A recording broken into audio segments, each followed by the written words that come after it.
Beliau menggambarkan kepada kita tentang demokrasi konstitusional, terus dengan beberapa bahasa, ya mungkin kalau teman-teman yang kembali kemudian membaca apa yang tadi beliau katakan ya, itu memang redaksinya seperti itu. Karena memang demokrasi konstitusional bertujuan untuk hal-hal tersebut. Tapi dalam konteks Indonesia, demokrasi konstitusional sebenarnya adalah antitesa daripada demokrasi institusional yang 32 tahun tidak memberikan hak rakyat dalam mengkonsumsi keadilan sebanyak-banyaknya. Tetapi kita lihat bahwa demokrasi konstitusional yang sekarang kita rasakan, ya, kalau Bapak Ibu bertanya demokrasi konstitusional itu apa? Itu dalilnya pasal 1 ayat 2. Kedaulatan di tangan rakyat dan dilaksanakan berdasarkan undang-undang. Kalau sudah bicara undang-undang, kita kejar lagi tuh undang-undang yang mana? Karena undang-undang kan sekarang itu ada undang-undang dasar yang 1945, ada yang Negara Republik Indonesia, yang tadi disebutkan oleh Bang Rocky, bukan NKRI tapi NRI, gitu. Negara Kesatuan Republik Indonesia, yang juga di dalamnya itu kalau kemudian kita lihat, itu banyak sekali hal-hal yang berkaitan satu sama lain. Ya. Jadi kendati kemudian ketika kita berbicara tentang demokrasi konstitusional yang mengacu pada pasal 1 ayat 2, tetapi dalam implementasinya kita kembali lagi kepada demokrasi institusional, di mana ruang demokrasi rakyat, apalagi misalnya dengan batasan-batasan tertentu yang dibuat untuk partisipasi politik, yang di situ sudah diuji 18 kali ya, termasuk Bung Rocky dan kawan-kawan di Mahkamah Konstitusi, ya. Kita ini kadang-kadang juga agak aneh lihat Mahkamah Konstitusi itu. Kenapa demikian? Karena mahkamah kalau berbicara tentang bagaimana kemudian sistem ketatanegaraan Indonesia mendesain sistem politiknya, apakah harus proporsional terbuka atau proporsional tertutup, itu dia tahu. Tapi kalau kemudian kita mau berbicara tentang presidensial threshold, itu seakan-akan mahkamah itu lupa bahwa patron utama daripada pasal 1 ayat 2 itu tidak kemudian bisa dilepaskan dari penafsiran yang letter luck saja. Jadi mahkamah pada sisi lain sering menggunakan penafsiran-penafsiran yang dilakukan secara sinkronisasi. Tetapi kenapa untuk kemudian berbicara tentang threshold yang merupakan ide dasar sebenarnya. Kalau sekarang kita bicara 20% threshold itu kan sebenarnya kita ingin menagih pasal, ini bahasanya Pak Rocky nih, menagih ya. Menagih dengan pasal 1 ayat 2 itu mengenai kedaulatan. Kalau berbicara kedaulatan dengan angka yang 20% dan lain sebagainya, memang bukan terletak pada angkanya. Tetapi ini kita melihat bahwa ada semangat ya. Semangat yang kemudian dielevasi dari sumber-sumber non-hukum untuk kepentingan-kepentingan kelompok. Mengapa kemudian kita melihat bahwa semangat itu diambil dari sesuatu yang non-hukum? Ya, karena pendalaman kita terhadap konstitusi itu kan sebenarnya akan mencerminkan bagaimana sebenarnya sistem ketatanegaraan kita itu ingin dibentuk seperti apa. Ya, ada salah satu tokoh namanya Sultan. Beliau mengatakan bahwa hukum, apalagi konstitusi itu, kita harus berbicara dalam perspektif denken einer gedachten. Artinya kita berbicara tentang sesuatu yang kemudian kita selami tanpa ada batasan di dalamnya. Karena konstitusi, walaupun pada dasarnya didesain untuk sesuatu yang sifatnya abstrak, ya, abstraksinya maksudnya supaya kemudian bisa dipakai lebih lama. Tetapi tidak serta-merta kemudian membuat konstitusi itu resisten dari pendapat, walaupun konstitusi itu komentar kita terhadapnya tidak merubah substansi-substansinya. Tapi jangan lupa, konstitusi itu tidak hanya terdiri dari undang-undang dasar. Ya.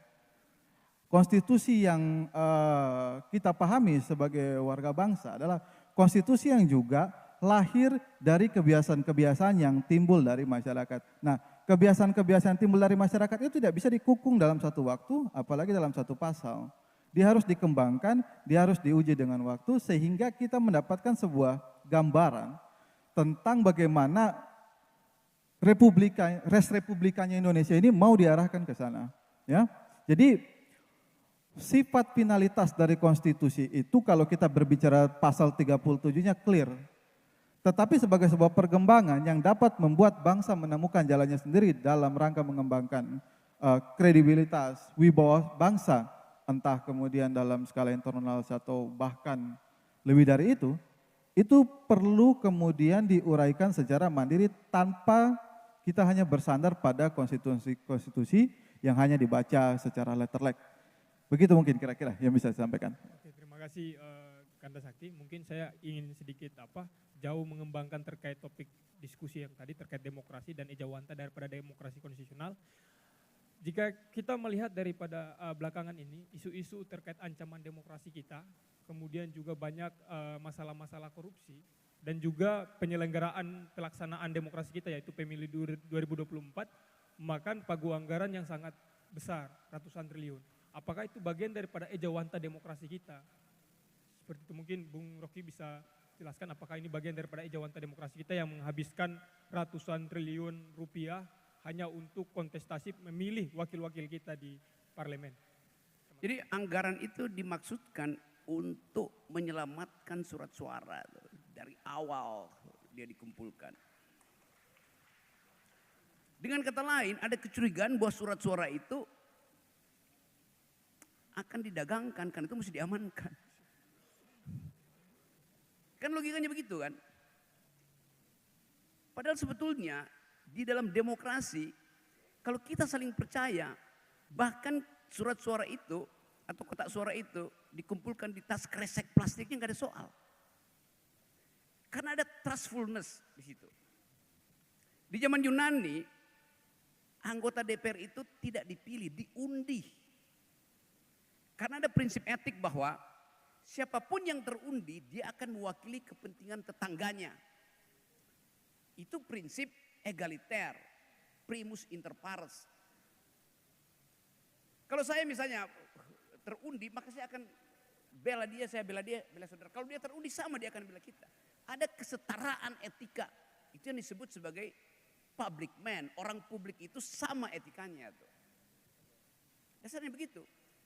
Jadi buat apa ditakuti, diundi aja. Tetapi perkembangan kemudian ada oligarki, ada feodalisme, ada kapitalisme, ada pencuri, ada maling. Lalu diamankan surat suara. Jadi dari awal yang kita sebut pemilihan itu udah dicurigai sebagai kejahatan. Itu buruknya.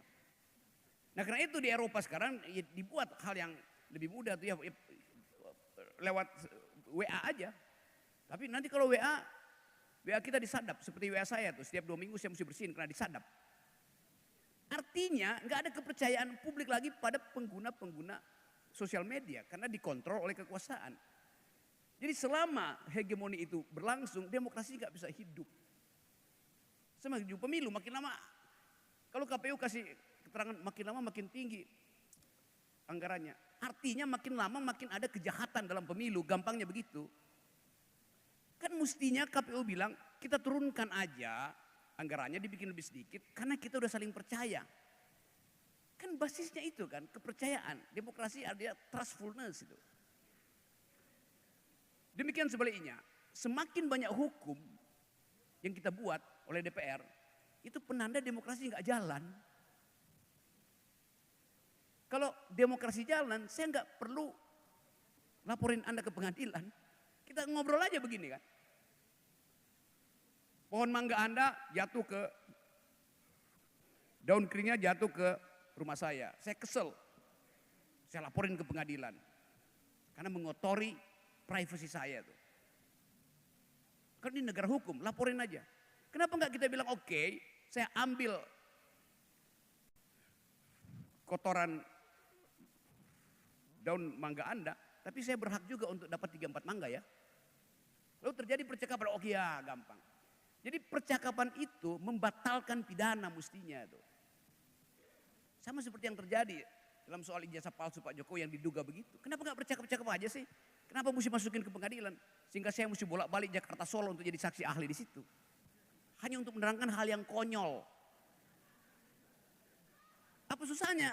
Pak Jokowi datang dari belakang, nih asli. Malu semua orang yang nuduh dia nggak asli kan. Tapi semakin ditunda, semakin orang curiga. Betul-betul kalau begitu memang palsu dong. Gak ada percakapan sehingga mesti masuk pengadilan itu. Jadi semakin banyak hukum, demokrasi gagal untuk mengucapkan saling kepercayaan. Tetapi DPR juga punya logika yang ajaib.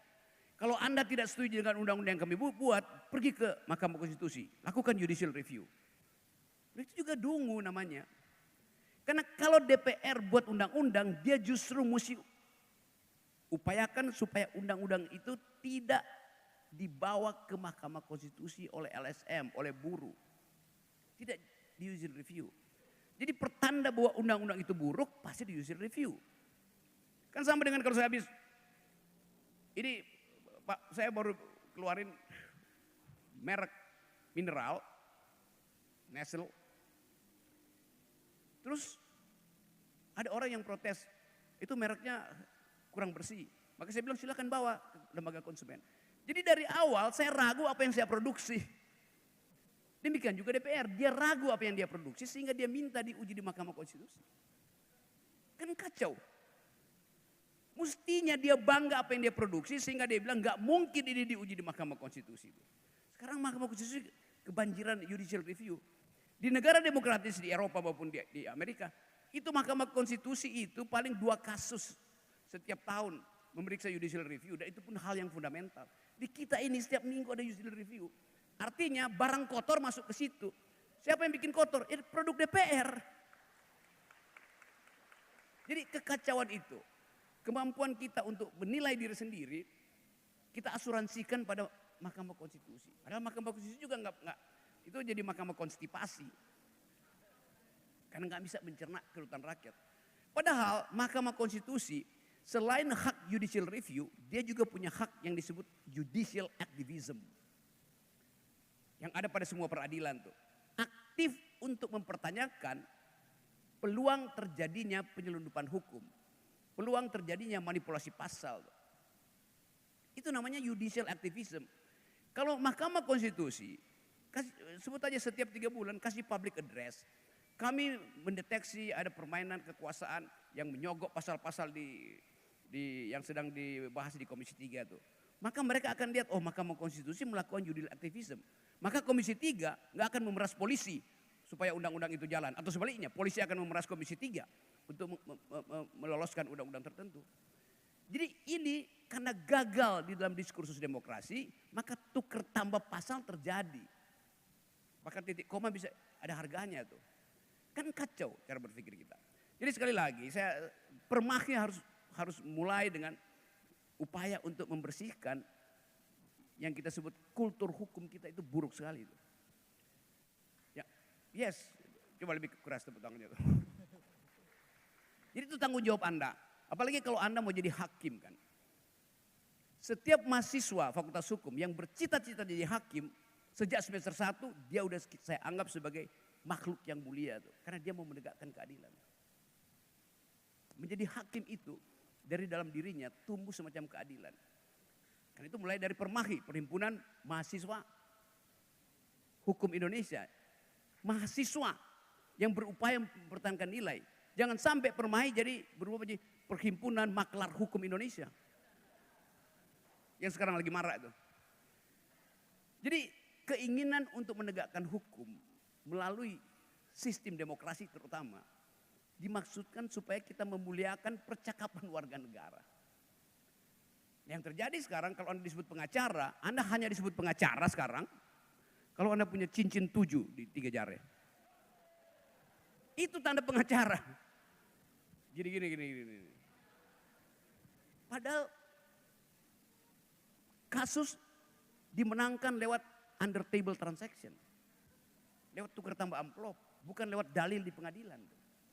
Jadi rusak sistem hukum kita. Karena itu saya berharap bahwa forum semacam ini rumuskan sesuatu supaya etik di dalam bernegara itu dimunculkan melalui kebersihan legal reasoning.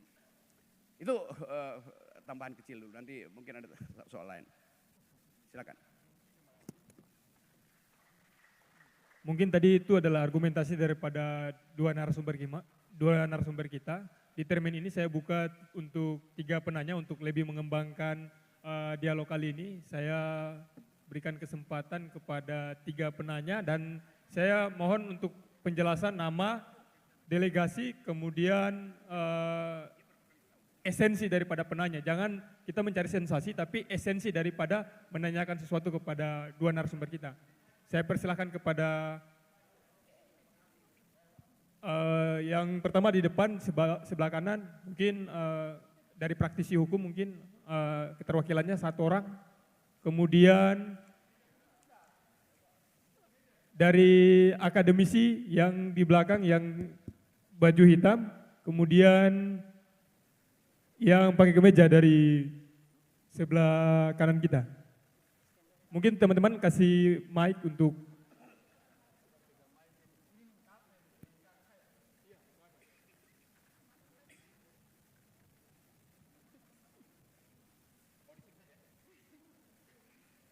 tes 1. Baik, terima kasih atas kesempatan yang diberikan kepada saya. Assalamualaikum warahmatullahi wabarakatuh. Selamat sore dan salam sejahtera buat kita semua. Shalom. Yang saya menyapa pada Kakanda ya, Abangda, yaitu Abang Rocky Gerung. Saya berterima kasih Bapak hadir di Tanah Boy pada hari ini. Karena selama ini saya melihat Bapak punya wajah dialog seperti apapun, cuman hanya melalui media. Dan hari ini merupakan kebanggaan buat saya, dan saya berterima kasih kepada adik-adik Permai. Hidup Permai! Terima kasih.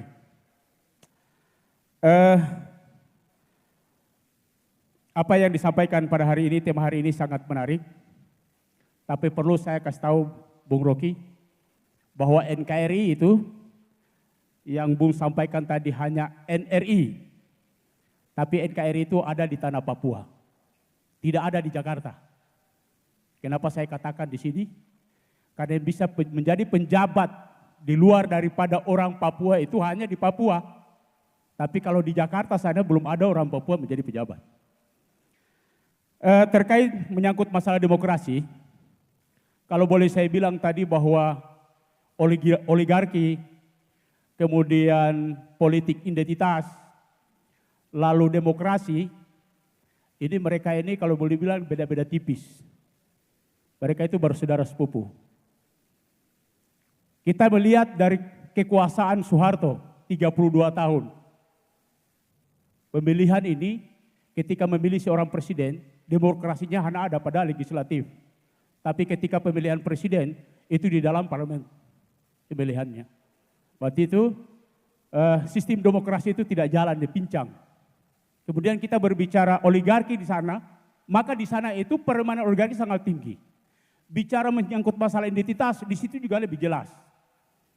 Karena kita berbicara tentang menyangkut masalah salah satu pertapa negara bangsa ini, 15 tahun beliau bertapa, bahwa negara ini akan mencapai puncak kejayaan, yaitu akan berdasarkan nama-nama terakhir yaitu Notonegoro.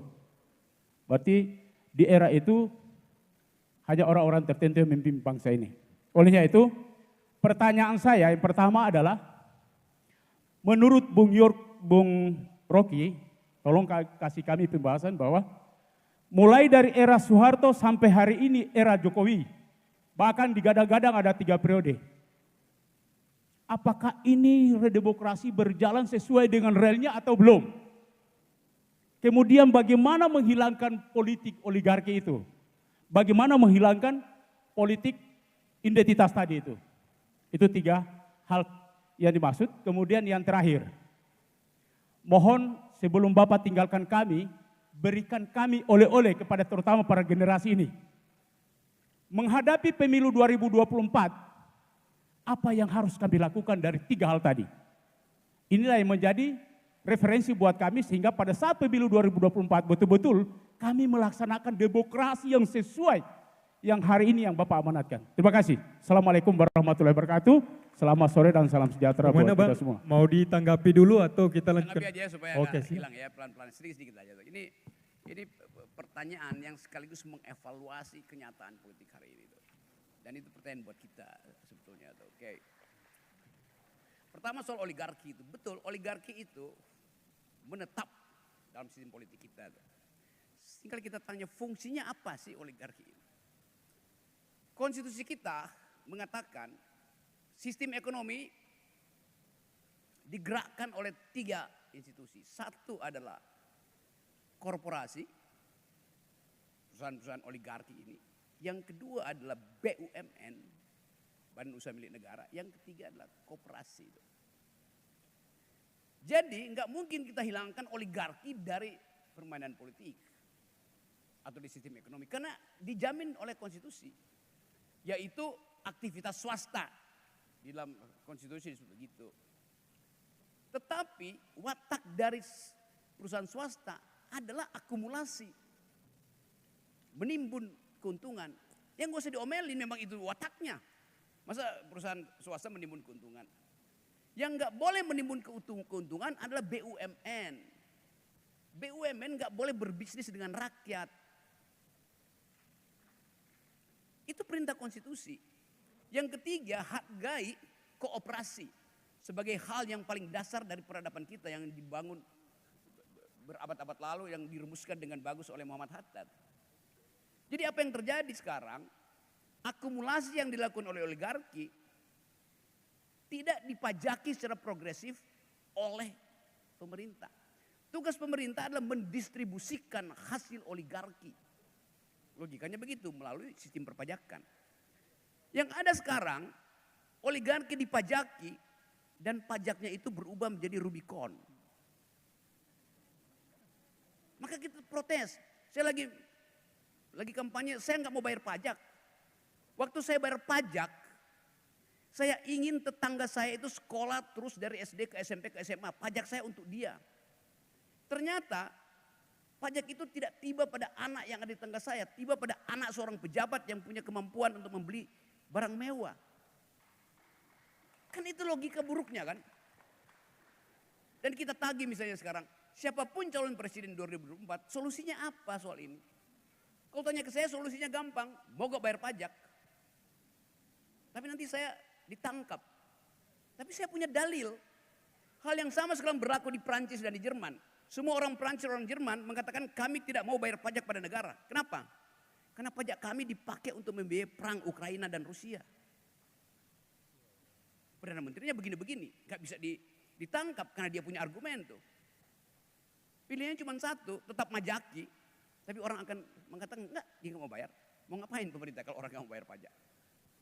Di kita sekarang, kita dipaksa bayar pajak. Padahal kita tahu pajaknya 360 triliun pajak yang diselundupkan itu sampai sekarang Sri Mulyani nggak bisa terangkan di mana. Yang oleh Mahfud MD dianggap sebagai pencucian uang. Jadi itu yang saya sebut tadi ketidakadilan tuh. Poin dasarnya di situ tuh. Balik lagi pada oligarki itu. Di zaman Pak Harto, oligarki itu dikasih hak untuk akumulasi. Tetapi Pak Harto pastikan harus kembali ke negara. Berapa yang kembali ke negara? 33%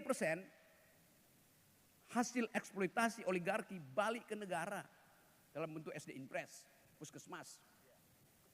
Zaman SBY yang balik ke negara tinggal 25%. Selebihnya diambil oligarki. Di zaman Pak Jokowi yang balik ke negara tinggal 8%.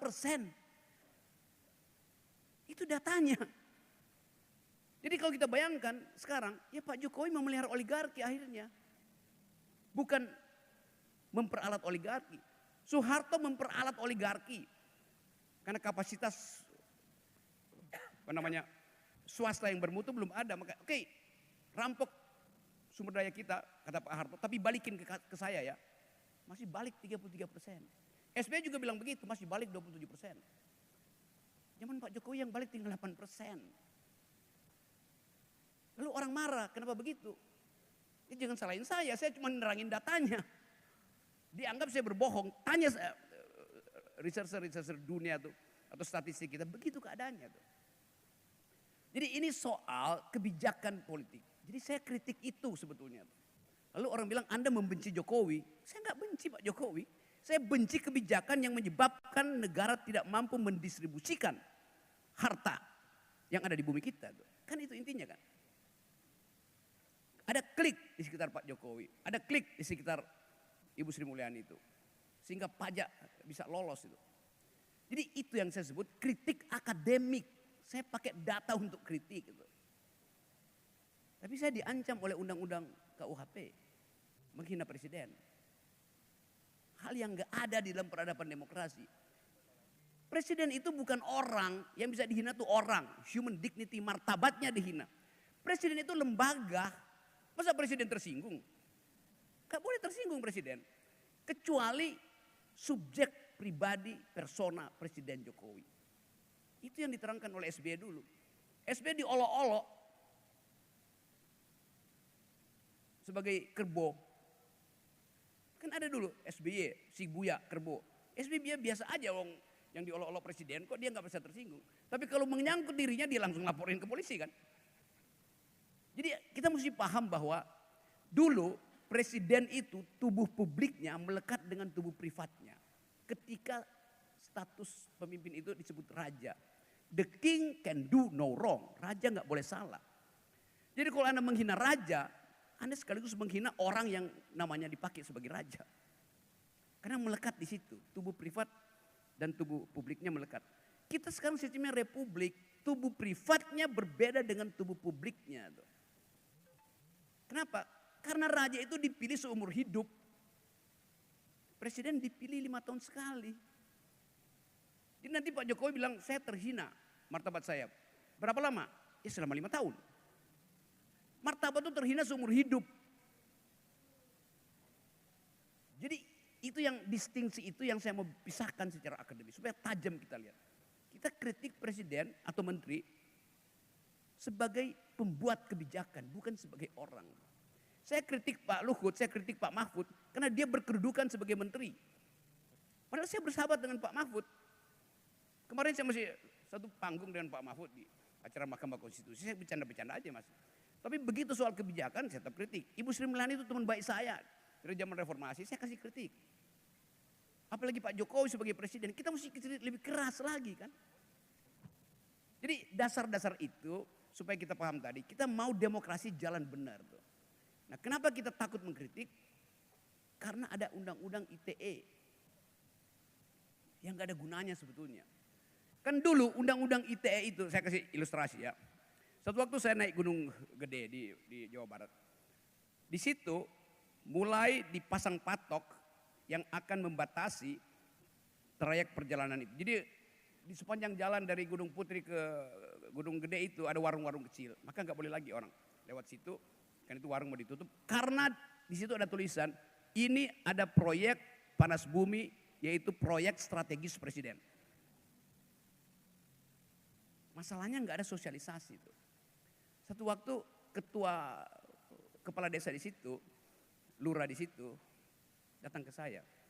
Dia bilang, Pak Rocky, kalau saya foto orangnya lagi membatasi kebun saya itu, saya kena undang-undang ITE apa enggak? Jadi bayangkan, mau undang-undang ITE sampai pada kepala desa yang cuma SD, lulusan SD. Dia takut untuk bikin foto, untuk protes. Enggak ada sosialisasi, tiba-tiba dipatok di situ dan rakyatnya digusur. Saya tanya kenapa Anda takut? Karena itu ada tulisan, yaitu proyek strategis presiden. Kata proyek udah bikin dia takut. Kata strategis sudah bikin dia takut. Kata presiden apalagi? Jadi sebagai warga negara dia ketakutan sendiri terhadap lahannya. Saya mau bela itu. Apa salah saya? Supaya dia pulih hak dia. Tuntut saya bilang. Dia takut ada undang ITE. Nanti saya dianggap menyebarkan kebohongan. Nanti saya dianggap menghina petugas tuh. Jadi bayangin kultur hukum kita rusak. Karena ada hierarki. Yang boleh mempersoalkan cuma anggota DPR. Yang dibela oleh hak imunitas. Rakyat gak boleh persoalkan itu. Padahal undang-undang ITE itu dulu dibuat untuk memantau pergerakan uang berbasis elektronik dalam bentuk penyelundupan uang misalnya. Money laundering, korupsi. Sekarang undang-undang itu gak ada gunanya lagi. Karena korupsi itu gak lewat sistem elektronik, bawa cash. Dolar. Gak bisa dibaca oleh PPATK itu. Nah sekarang yang diintai justru pikiran publik. Mestinya dia intai bangsat-bangsat yang memakai jalur undang-undang ITE itu menyelundupkan money laundering. Sekarang dia intai pikiran saya, termasuk pikiran kepala desa itu. Itu kan menghina hak demokrasi kita untuk protes. Jadi begitu, saya mau terangkan itu. Ada banyak data tentang bagaimana negara ini dirusak. sistem hukumnya dirusak. Karena tadi betul Sakti tadi bilang, petugas hukum kita, pengacara kita, hakim-hakim kita tidak diajar memberi interpretasi yang sifatnya living ideas. Yang ada di depan kita itu adalah hukum sebagai benda mati itu. Black letter of law. Hukum seperti yang ditulis di situ dalam bentuk huruf-huruf hitam tuh. Gak ada hermeneutics untuk memeriksa basis penilaian keadilan. Jadi sekali lagi Permahi saya minta betul buat lakukan kajian tentang kultur hukum kita. Kenapa kultur hukum kita berhenti? Membusuk bahkan karena feodalisme, karena kekuasaan. Padahal kita katakan negara ini negara hukum. Di dalamnya ada ide tentang keadilan tuh. Jadi sekali lagi bagian itu mudah-mudahan menjawab ya protes dan keresahan teman tadi. Makasih. Oleh-oleh, oke. Kita anggap aja pemilu jalan ya. Padahal saya nggak percaya pemilu akan jalan.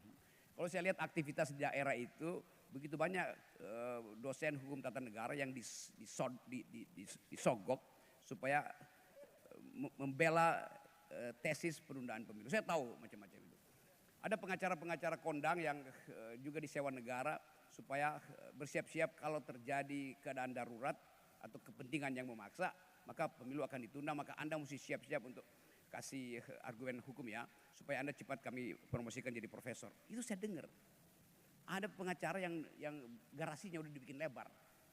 Kan akan dapat tambahan mobil di situ kalau pro penundaan pemilu itu. Jadi ada persiapan untuk penundaan pemilu. Dasarnya apa? Mudah kita baca. Pak Jokowi tidak punya kader untuk menjamin bahwa dia tidak akan dipersoalkan kalau dia lengser. Karena itu dia tunda pemilu tuh. Lalu muncul ide, kenapa mesti tunda pemilu? Kan ada Covid, nah Covidnya udah hilang. Karena ekonomi memburuk. Loh kata Pak Jokowi ekonomi lagi tumbuh. Kan itu intinya kan. Jadi kita mesti lihat akhirnya materi penundaan pemilu itu karena belum diperoleh calon presiden yang dipercaya oleh Pak Jokowi. Dulunya Ganjar, tapi Ibu Mega bilang nggak bisa Ganjar, Pak Jokowi cemas lagi. Cari-cari orang, nggak ada yang tunjuk. Akhirnya Prabowo ditunjuk. Sekarang Pak Prabowo merasa bahwa oke, dia akan menjamin Pak Jokowi, bahkan akan mengikuti program Pak Jokowi. Itu janji politik, kita nggak tahu belakangan apa. Tadi barusan saya baca nih 2 jam lalu tuh. Kepala BIN mengatakan aura Jokowi udah pindah pada Prabowo. Kepala BIN yang ngomong. Mungkin juga sebagai protes. Karena sebagian besar aktivitas BIN yang berhubungan dengan keamanan sudah dipindahkan ke Departemen Pertahanan. Di bawah kendali Pak Jokowi, Pak Prabowo. Jadi kita nggak tahu kepala BIN ini, siapa namanya? Budi Gunawan, nyindir atau kesel karena kekuasaannya dipreteli oleh presiden tuh. Kan BIN itu adalah center utama untuk mengumpulkan informasi dikasih pada user. Sekarang dipecah. Bagian-bagian mengenai pertahanan, keamanan itu BIN-nya itu dipindahin ke Departemen Pertahanan. Hal yang juga tidak konstitusional. Tapi tentu Pak Prabowo bergembira karena didapat kesempatan untuk mengumpulkan informasi demi teori pertahanan semesta yang sedang dibangun oleh Pak Prabowo. Jadi begitu banyak hal yang berseliweran di media massa. Tapi kalau kita punya kemampuan untuk mengolah itu dengan logika yang kuat, kita bisa tahu arahnya apa sebetulnya. Nah, balik tadi pada oleh-oleh. Yang ada sekarang, orang berebut menafsirkan siapa calon presiden berdasarkan hasil survei elektabilitas. KPU juga dasarkan itu. Saya sebagai akademisi, saya membuang itu. Saya ingin calon presiden kita bukan diukur pertama-tama oleh elektabilitasnya, tetapi oleh etikabilitasnya, etikability atau moralitasnya. Yang kedua, dia harus lolos prinsip intelektualitas supaya mampu berargumen dalam diplomasi luar negeri. Baru elektabilitas. Jadi scrutinize dulu, Anda etikabilitasnya cukup apa enggak? Baru periksa intelektualitas cukup apa enggak? Baru kita bicara tentang elektabilitas. Semua calon presiden yang ada sekarang itu dasarnya elektabilitas. Intelektualitas nggak diuji. Kita nggak tahu calon presiden Ganjar, Prabowo, Anies segala macam itu. Kalau masuk di ruangan ini bisa nggak mereka jawab cara untuk menyelamatkan hutan Indonesia, Papua misalnya. Saya mau tanya, Papua itu ada 37 juta tutupan hutan. 37 juta hektar. 80% adalah hutan primer. Di dalam 80% hutan primer itu ada 2.000 jenis mamalia. Ada 20.000 jenis ular yang melata, serangga segala macam. Ada 2.000 jenis pohon. Ada 500 masyarakat adat di situ. Sekarang dibikin food estate. Tanpa bertanya pada cacing itu. Tanpa bertanya pada burung cendrawasih. Kan pohon Papua itu hak burung cendrawasih untuk memadu cinta. Habitat dia digusur demi food estate yang akhirnya gagal. Hutannya udah ditebang. Jadi sekali lagi kalau kita bertanya pada calon presiden ini, Anda mau apain? Perusahaan lingkungan di Papua. Mampu gak dia jawab? Kalau kita bertanya pada semua calon presiden, kalau terjadi eskalasi perang antara proksi Amerika dan Cina di Indo-Pasifik, nasib Papua apa? Mau dipaksa untuk memihak Cina atau memihak Amerika? Di dalamnya ada kepentingan bisnis internasional. Kan itu yang mesti kita tanya. Pada calon presiden kita mau tanya, mampu nggak Anda kembalikan kepercayaan publik tentang perpajakan? Nggak ada, kita lihat kan. Kita undang mereka semua di sini, kasih panel di sini, saya lawan satu-satu. Supaya fair. Jadi itu intinya. Kenapa saya terus bicara? Ya karena kita melihat ada hal yang nggak benar. Dan makin lama makin banyak orang merasa, oh iya ada poin yang saya ucapkan. Kalau nggak ada poin saya nggak akan diundang di forum ini. Jadi saya sebenarnya mau jadi devil's advocate, advocatus diaboli. Yaitu setan yang menguji malaikat. Karena semua klaim dirinya malaikat. Dasarnya itu sebetulnya tuh. Jadi saya kasih oleh-oleh bahwa calon presiden nanti harus diuji pertama moralitasnya. Etikabilitasnya kalau bahasa gampangnya. Yang kedua intelektualitasnya, baru elektabilitasnya. Kalau KPU cuma mau lihat elektabilitas itu kan, itu bedanya tuh. Tapi bagi kita kalangan akademisi kita mau periksa, ini orang pernah berbohong nggak, pernah menyembunyikan harta nggak, pernah merusak lingkungan nggak? Oke, kalau itu beres, oke. Ini orang punya cukup IQ nggak? Ijazahnya nggak bersoal, palsu apa nggak palsu kita nggak persoalin. Tapi kemampuan dia berpikir ada apa enggak tuh? Baru kita lihat elektabilitas. Elektabilitas itu hanya ada di dalam lembaga-lembaga survei yang bisa dimainkan juga. Margin of errornya saya bisa kasih pada seseorang, yang sana saya kurangi itu. Intelektualitas nggak mungkin diuji di panggung dangdut. Yang tempat orang kampanye satu arah kan. Di kampus itu dimulai. Jadi jangan halangi kampus untuk bicara politik, itu dasarnya. Nah, sekarang Pak Jokowi bilang jangan bawa politisi ke kampus, loh nggak bisa. Justru kebersihan moral hanya bisa diuji di lingkungan akademis. Ketajaman pikiran juga hanya bisa diuji di kalangan akademis. Jadi kenapa kampus disingkirkan dari politik? Itu namanya kedunguan istana.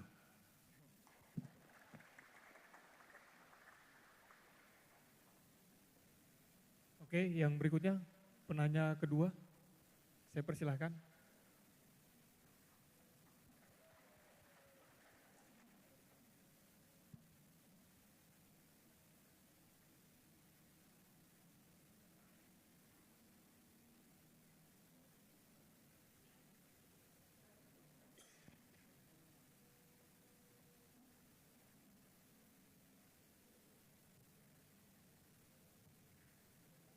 Tes baik. Terima kasih moderator yang saya hormati, para narasumber yang saya hormati. Sebelum masuk pada inti pertanyaan saya coba mendeskripsikan sedikit tentang pertanyaan saya. Dari tema yang tadi, tema dialog terkait dengan demokrasi konstitusional politik hukum dan oligarki. Saya melihat bahwa di antara tiga hal ini sebenarnya sudah menjadi satu meja di negara Indonesia ini. Sudah sama-sama. Makanya saya lihat bahwa dari sistem demokrasi, bukan lagi di Indonesia pada faktanya, sistem demokrasi itu bukan lagi sistem demokrasi konstitusional, tapi sistem demokrasi kapitalis. Kenapa? Karena dari dulu misalnya, kita lihat bahwa negara itu menolak partai. Golkar misalnya itu, dulu itu kan perwakilan negara itu hanya ditunjuk dari golongan-golongan, agamawan, pemuda, perempuan dan buruh dan lain sebagainya, dan dibentuk dan dimaksud dengan golongan karya. Golongan itu yang mewakili suara rakyat ke sana, dan itu anti partai. Ternyata berubah menjadi partai itu ketika Golkar juga itu terancam bubar. Nah, maka dia berubah menjadi partai. Langsung ke substansi pertanyaannya, karena mengingat waktu juga. Dan partai itu berselingkuh dengan, nah maka dari dulunya di Yunani misalnya demokrasi itu dikenal dengan dari rakyat untuk rakyat, berubah menjadi oligarki, permainan sirkulasi elit global. Maka disitulah partai mulai bekerjasama dengan oligarki. Nah, faktanya sekarang undang-undang tentang profesional tertutup, ternyata kita mengetahui bahwa itu partai menunjuk kandidat untuk menjadi presiden. Nah, yang membiayai partai adalah investor. Jadi oligarki yang sebenarnya oligarki akar daripada persoalan ini. Maka menjadi pertanyaan saya, bagaimana kita memisahkan antara permainan oligarki dalam menguasai partai? Berarti ternyata permasalahannya ada pada partai. Apakah bisa partai ini dibubarkan saja supaya kembali kepada budaya Indonesia yang anti partai dari awal? Karena oligarki telah menguasai lumbung hukum. Oke, sudah ada substansinya mengenai terkait pertanyaan saudara. Politik hukum. Dulunya desentralisasi itu diganti menjadi dekonsentrasi, bahwa setiap sumber daya alam yang dikuasai oleh investor di daerah itu dikembalikan ke elit. Jadi kembali ke oligarki juga. Ini ibarat dari partai kembali ke partai, bukan dari rakyat kembali ke rakyat. Oke, terima kasih saudara. Mungkin saya kasih ke Kanda Sakti. Pertanyaannya mengenai ada 2 poin. Yang poin pertama mengenai terkait apakah sistem kepartaian kita harus dihapuskan karena itu juga ada terkoneksi dengan sistem oligarki misalnya. Kemudian yang kedua terkait politik hukum kita. Untuk Kakanda saya silahkan untuk mungkin disanggah terkait pertanyaan itu. Kepada Kakanda saya persilahkan. Ya baik, terima kasih. Sistem kepartaian. Sebenarnya kalau kita ingin melihat sistem kepartaian, kita bicara undang-undangnya dulu tuh. Jadi ketika dalam satu keadaan, waktu itu saya coba membaca tentang definisi tentang partai politik. Kalau kita pakai pendapatnya para ahli kan bosan. Misalnya Sartori mengatakan seperti ini, Hannah Arendt mengatakan seperti ini. Nah, kita ingin melihat bagaimana pikiran reformis kita dalam menyusun konsep tentang partai politik itu seperti apa. Maksud saya ingin mendeteksi kira-kira partai politik ini dibangun lalu kemudian manfaatnya bagi masyarakat apa, kan seperti itu. Nah, kalau kemudian kita kembali kepada undang-undang partai politik, di situ kita lihat arahnya partai politik itu meletakkan, ya kalau saya tidak salah ingat, bagaimana fungsi partai politik untuk berguna bagi masyarakat itu di urutan yang ketiga. Pertama bagi partai, yang kedua bagi negara, baru kemudian bagi masyarakat. Walaupun kemudian itu masih bisa diperdebatkan, setidaknya urutan-urutannya itu seperti itu. Sehingga di sini kemudian semakin menguatkan kita bahwa memang partai politik itu tidak bisa kita katakan benar-benar bebas dari oligarki, bahkan menjadi salah satu katakanlah boneka dalam tanda kutip dari oligarki. Ini kan sebenarnya yang ingin kita sampaikan bahwa pembentukan partai politik itu tidak bertujuan untuk itu. Semangat partai politik dalam konteks ketatanegaraan tidak pernah dibentuk untuk hanya mengakomodir kepentingan-kepentingan pemodal. Walaupun memang dalam konteks yang seperti ini hal tersebut tidak terelakkan. Misalnya seperti tadi kata Bang Rocky yang memang kita tidak bisa langsung memisahkan oligarki itu. Tetapi ada hal-hal yang dapat kita lakukan untuk mengecilkan hal tersebut. Ya. Kalau kemudian kita berbicara tentang oligon itu, ya, oligarki itu, memang biasanya mereka terdiri dari orang-orang yang memiliki strategi bisnis untuk mengakuisisi sesuatu yang dirasa dapat mengancam dirinya. Mohon maaf, agar sesuatu yang kemudian dirasa mengancam itu dapat dihilangkan dengan sedemikian rupa. Profesor Jeffrey Winter dalam perbincangan tahun 2020 kemarin itu mengatakan bahwa kita melihat bahwa oligarki itu kan harus pertama dibedakan juga dengan orang yang punya uang banyak. Ya. Maka kemudian ada ide untuk melawan hal tersebut. Bagaimana tuh kalau kemudian pemodal kita jadikan sebagai lawannya oligarki. Tetapi menurut Prof. Jeffrey itu bukanlah solusi yang tepat. Bahkan kalau memang mau demikian, tawarannya Profesor Jeffrey adalah bagaimana supaya pintu-pintu partisipasi politik itu dibuka sedemikian luas-luasnya. Misalnya dengan menambah jumlah kursi. Kalau kemudian kita melihat bagaimana oligarki itu bermain, itu ada beberapa sistem yang secara sederhana bisa kita amati. Misalnya seperti supply and demand. Ya. Kursi partai DPR, kursi di DPR itu cuma dari dulu 500 saja. Perpu nomor 1 tahun 2022, ya, yang kemarin dikatakan oleh Mbak Titi bahwa itu sudah tidak dibahas DPR, ya.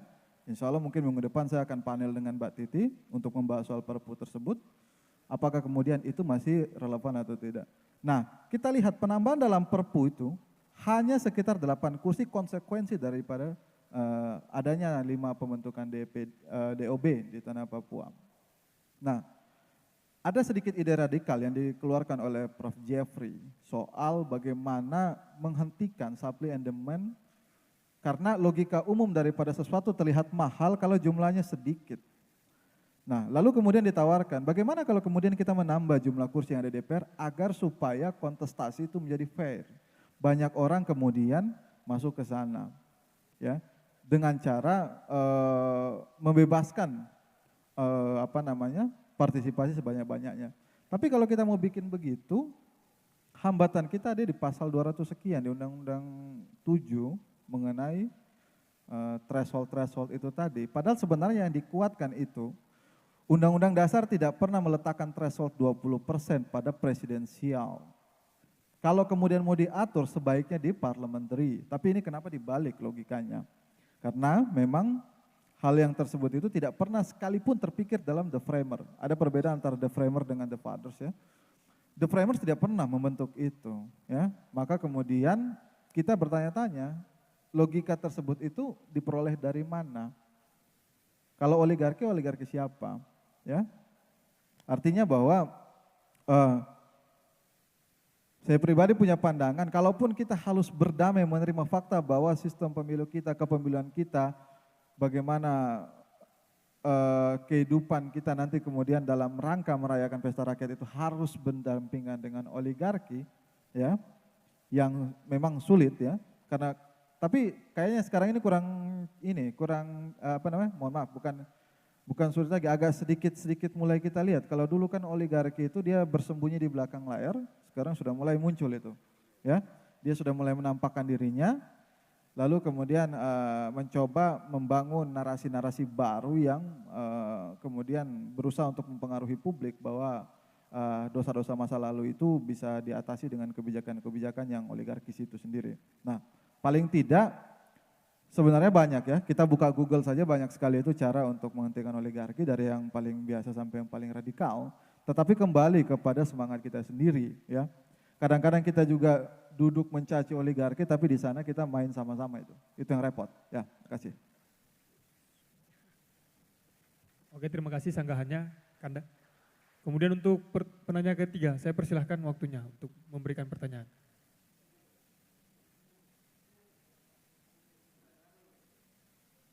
Nanti masih ada termin kedua, nanti mungkin saya buka untuk penanya selanjutnya lagi.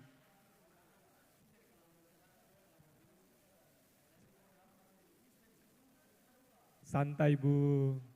Ini demokrasi, bagian daripada pemenuhan kedaulatan, tapi bukan pemenuhan untuk nafsu, untuk menanyakan pertanyaan-pertanyaan. Ini banyak audiensi.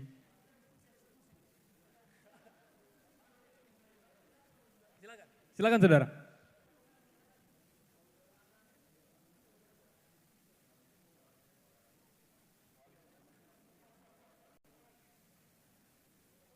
Tes satu.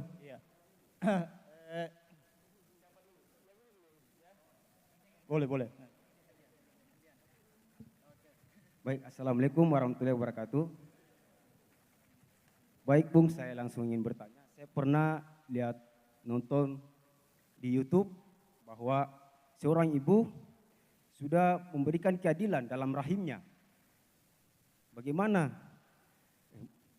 Mengapa negara kita tidak mengambil konsep itu, membagi keadilan untuk daerah-daerah yang ketinggalan sumber dayanya, untuk meningkatkan pemikiran-pemikiran yang lebih maju lagi, Pak. Mungkin itu saja dari saya. Assalamualaikum warahmatullahi wabarakatuh. Oke, terima kasih. Mungkin mau ditampung dulu atau?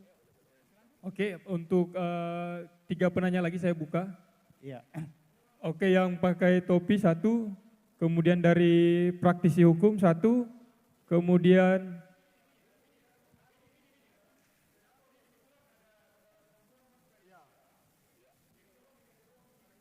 yang dari perempuan yang belakang di bagian kiri saya, mungkin itu penanya ketiga. Jadi untuk teman-teman yang itu nanti mungkin ada kesempatan yang saya berikan juga. Mengingat waktu ya saya persilahkan kepada penanya berikutnya untuk memberikan pertanyaan. Iya. Oke, baik. Terima kasih atas waktu yang diberikan kepada saya. Saya langsung saja bahwa sesuai dengan tema yang sudah disampaikan tadi, ini sangat menarik. Ada beberapa yang saya kutip dari diskusi-diskusi yang sudah jalan tadi, bahwa terkait dengan oligarki. Maka sistem kekuasaan yang ada di Indonesia ini, kalau saya mau bilang itu demokrasi, oligarki sudah melakukan peternakan. Itu tidak hanya di pusat Bung Rocky, tapi itu sudah sampai ke daerah-daerah. Nah, jadi saya perumpamakan seperti virus corona, COVID-19. Kenapa saya perumpamakan seperti COVID? Karena oligarki juga berkembang itu cepat. Seperti itu. Jadi ya kemudian demokrasi kita yang hari ini sudah diambang kehancuran. Oleh sebab itu, maka melalui dialog ini saya ingin menyampaikan kepada Bung Rocky bahwa sebagai solusi menyelamatkan demokrasi Indonesia adalah kalau hanya satu Bung Rocky Gerung di Indonesia itu belum cukup. Maka membutuhkan dan memerlukan Bung Rocky Gerung itu sebanyak-banyaknya termasuk di Papua. Saya melihat bahwa terus terang saja syukur alhamdulillah Permahi sudah memfasilitasi untuk membuka dialog ini, bahwasanya di Papua sendiri bahwa di sini dialog-dialog publik seperti ini, kemudian dari kampus juga sudah mulai menutup untuk mengkritisi pemerintah, maka di sini saya katakan bahwa inilah bentuk-bentuk bahwa demokrasi ke depan ini itu bukan tambah bagaimana untuk kita jadikan untuk membaik, tapi ini malah memburuk. Nah, maka pada intinya adalah dari sisi keadilan, saya mungkin menyampaikan ini dan menjadi oleh-oleh juga mungkin Bung Rocky bahwa keadilan kekuasaan di Indonesia itu bila dikatakan adil itu ketika pemimpin itu mewakili, mempresentasikan dari semua suku-suku di Indonesia. Dan hari ini adalah yang menjadi presiden adalah dari Indonesia bagian barat, tapi tidak pernah diberikan kesempatan untuk suku-suku lain. Oke, substansi daripada pertanyaan. Yang menjadi pertanyaan saya adalah bagaimana kemudian demokrasi oligarki ini kemudian mulai berlahan-lahan untuk memberikan sosialisasi ke masyarakat melalui dialog-dialog seperti ini. Mungkin salah satunya di Papua mungkin tidak hanya satu kali tapi mungkin beberapa kali. Ya, mungkin itu menjadi pertanyaan kemudian bagaimana pemilu ke depan itu bisa menghasilkan pemimpin-pemimpin yang betul-betul memperjuangkan daripada aspirasi masyarakat. Oke, terima kasih. Terima kasih. Atas pertanyaannya, saya rasa itu menjelaskan terkait masukan dan saran untuk kita semua juga. Kemudian yang saya mau mengingatkan kepada para penanya bahwa kita harus betul-betul melihat daripada esensi argumentasi yang diberikan oleh kedua narasumber kita. Jangan melihat sensasi sehingga pertanyaan kita keluar daripada tema yang kita angkat bersama. Karena ada tujuan daripada substansi dari dialog ini kita hadirkan. Sehingga kesimpulan daripada dialog ini kita akan bawa ke dialog-dialog yang kita lebih mengembangkan dan menimbulkan regulasi untuk Indonesia ataupun Papua Barat Daya yang lebih berkembang ataupun maju. Kemudian untuk penanya selanjutnya saya persilahkan. Baik, terima kasih. Izin. Ya, perkenalkan nama saya Denis Farwan. Mungkin izin selamat datang di Tanah Papua. Abang Rocky di Jakarta berdebat dengan senior saya Bung Ali Mokhtar Ngobalin. Di sini saya mewakili akademisi. Kebetulan saya Ketua Bidang Hukum dan HAM DPD Gemini Tanah Papua. Oke, terima kasih. Oke, sebelum saya masuk pada pertanyaan saya buat beberapa pernyataan. Pernyataan saya semester 3 di Fakultas Hukum. Saya membantu membongkar gaya kapitalis atau oligarki di salah satu perusahaan kelapa sawit berjumlah 2.500 sekian dan hasilnya dibayar. Itu pada tahun 2019 di Kabupaten Kelamono Tanamoi. Tahun 2020 saya lagi-lagi sendiri menggunakan kapasitas selaku aktivis bersama teman-teman HMI beberapa orang. Kami bongkar lagi sistem kapitalis yang ada di Moi Sigin dengan membayar 414 miliar. Itu terbukti di Moi Sigin di atas kelapa sawit. Substansi pertanyaan. Substansinya begini. Menurut Bung Rocky kita bicara tentang telah hukumnya. Menurut Bung Rocky, apakah Undang-Undang nomor 13 tahun 2003 yang kemudian sudah dibatalkan lalu Undang-Undang Cipta Kerja, Omnibus Law yang Cipta Kerja itu masih bisa dipertahankan atau direvisi atau diperbaiki seperti apa? Karena kami rakyat Papua banyak tertindas dengan sistem dalam dunia pekerja. Itu pertanyaan saya yang pertama. Yang kedua, terkait dengan opini publik kali ini tentang hukum ya. Sebenarnya hukum itu, para penegak hukum ini juga kadang dalam memutuskan sebuah sistem ini terhadap itu dari sistem pendapat publik atau opini publik. Ya, mungkin yang kenyataan ini lagi viral-viral. Sebentar Pak Moderator, kita punya hak untuk berdemokrasi. Siap. Ya, jadi kita hanya bukan sebatas diskusi tapi kita harus eksekusi. Kita berbicara realita yang terjadi di Tanah Papua hari ini. Saya lagi mau bertanya tapi tidak bisa karena dibatasi oleh moderator. Jadi Ya, karena itu pertanyaan saya. Waktu ya. Pertanyaan yang kedua, yang tadi Bapak Pak Bung Rocky menjelaskan tentang konstitusi menyangkut kewenangan Mahkamah Konstitusi MK hari ini. Kalau tidak salah dan tidak itu tahun 2003 terjadi sengketa pilkada Kabupaten Mimika lalu sengketa Kabupaten Kolaka waktu itu. Itu diantara itu ada dari sistem tata negara ya. Itu sekitar, ini menyangkut pemilu juga, sekitar 1000, kalau saya tidak salah 100 lebih atau apa perkara yang masuk ke Mahkamah Konstitusi, hanya 2 atau 3 perkara yang diputuskan oleh Mahkamah Konstitusi. Menurut Bapak sistem hukum atau sistem tata negara kita dalam keputusan kewenangan Mahkamah Konstitusi yang hari ini sebagai lembaga penegak itu adil atau tidak?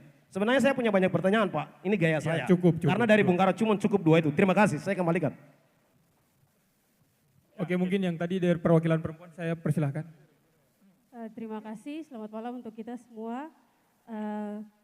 Sebelumnya saya bukan background dari hukum ya, dan saya datang ikut seminar ini karena saya mau ketemu sama Bapak Rocky Gerung. Saya fans sekali sama beliau. Saya mengikuti beliau punya banyak YouTube yang soal bahas untuk feminisme. Saya sangat tertarik sekali bahas soal isu-isu perempuan. Yang pertama saya tanyakan di sini untuk Bapak Pak Sakti, Bapak dari bidang akademis, bagaimana Bapak melihat praktek-praktek demokrasi atau yang teman-teman tadi bahas soal judulnya oligarki yang terjadi di Provinsi Papua Barat Daya dan terutama di Kota Sorong, Papua Barat ini. Dan yang kedua yang saya mau tanyakan untuk Pak Rocky Gerung, Pak, menurut Bapak apakah dari pusat mereka sudah melihat dan punya fokus tersendiri untuk demokrasi yang terjadi di Papua? Khususnya buat kita yang tadi seperti Bapak bilang isu HAM, kerusakan lingkungan yang terjadi di Papua, apakah dari pusat sudah punya demokrasi yang baik untuk kita atau belum? Itu saya, terima kasih. Oke, terima kasih. Terakhir, untuk penanya terakhir, saya persilahkan. Yang sudah terpilih tadi, ini terakhir. Karena kita terbatas oleh waktu juga, ada tim kiper juga sudah mengingatkan, sehingga mungkin pertanyaannya ke esensi, jangan mencari sensasi dan menanyakan hal-hal di luar daripada konteks dialog. Oke, baik, langsung saja. Saya juga punya pertanyaan esensi ya. Jangan terlalu lama juga jadi. Nah, terima kasih Bang Rocky, selamat datang. Salam akal sehat. Beberapa waktu lalu kita telah melihat dalam masa berbagai kekisruhan politik yang menimbulkan perpecahan, disintegrasi. Kemudian pemerintah dalam rangka ingin merawat persatuan, merawat kembali persatuan, nasionalisme, serta demokrasi itu sendiri, pemerintah menggemakan jargon revolusi mental. Di sisi lain, Bang Rocky menggemakan jargon revolusi akal. Menurut saya itu revolusi yang kurang berstamina, menurut saya. Karena kita melihat berbagai tokoh revolusioner dari abad ke-12, yang tadi Pak Rocky Gerung bilang abad ke-15 ya kalau tidak salah. Kalau saya tinjau 300 tahun sebelumnya, bahkan 300 tahun sebelumnya. Sejarah perjuangan konstitusi yang digaungkan dalam suatu piagam Magna Carta dan Bill of Rights yang justru ironinya dilakukan oleh institusi iman, gereja. Kemudian balik lagi ke masa berikutnya, di awal abad 19 yang dikenal dengan seorang tokoh revolusioner dari India yang dikenal dengan Mahatma Gandhi, menggemakan revolusi spiritual dengan falsafah pergerakan ahimsa, seperti itu. Nah, kemudian kita melihat substansi daripada revolusi spiritual yang digemakan dalam rangka, sebenarnya esensinya sama sih, mau monarki ke siklus apa yang disebutkan oleh tokoh Yunani, filsuf Yunani abad ke-1 Masehi, siklus polibus kalau tidak salah, dia menjelaskan bahwa kekuasaan itu senantiasa berputar di antara 6 fase. Tirani, monarki, bentuk pengurusannya tirani, aristokrasi, bentuk pengurusannya oligarki, demokrasi, bentuk pengurusannya oklorasi. Saya melihat ketika pemerintah diwarnai dengan kedunguan, maka bukan lagi demokrasi yang menjadi ciri dalam pemerintah dan menyelenggarakan pemerintahan negara, tapi oklorasi. Kita berada dalam fase oklorasi. Bukan lagi demokrasi atau bahkan bukan oligarki, Pak. Jadi kita perlu semacam stimulus untuk memberikan suatu lompatan, baik mungkin lompatan regresif atau lompatan progresif. Pertanyaannya sudah. Jadi kalau seperti tokoh revolusioner, pertanyaan saya, kalau tokoh revolusioner menggemakan revolusi mereka dengan revolusi spiritual, dengan falsafah ahimsa misalnya seperti Mahatma Gandhi, kira-kira Bang Rocky menggemakan revolusi akal dengan falsafah pergerakan apa gitu.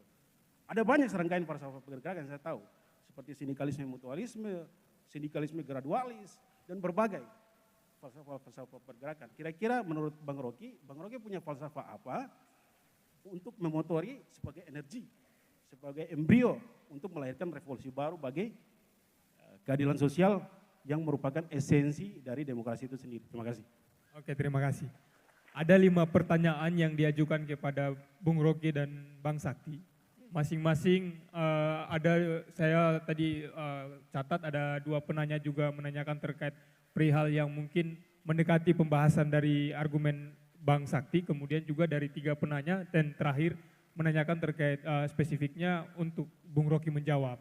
Kemudian dari penanya terakhir saya rasa untuk mungkin bisa disanggah oleh Bung Rocky mengenai terkait revolusi akal yang Bung Rocky galang untuk bagaimana partisipasi publik dan demokrasi kita terwujud. Kemana Bung Rocky? Saya persilahkan untuk menyanggah terkait pertanyaan-pertanyaan. Oke, terima kasih. Ya, mulai dari belakang itu ya soal ada modeling tentang revolution.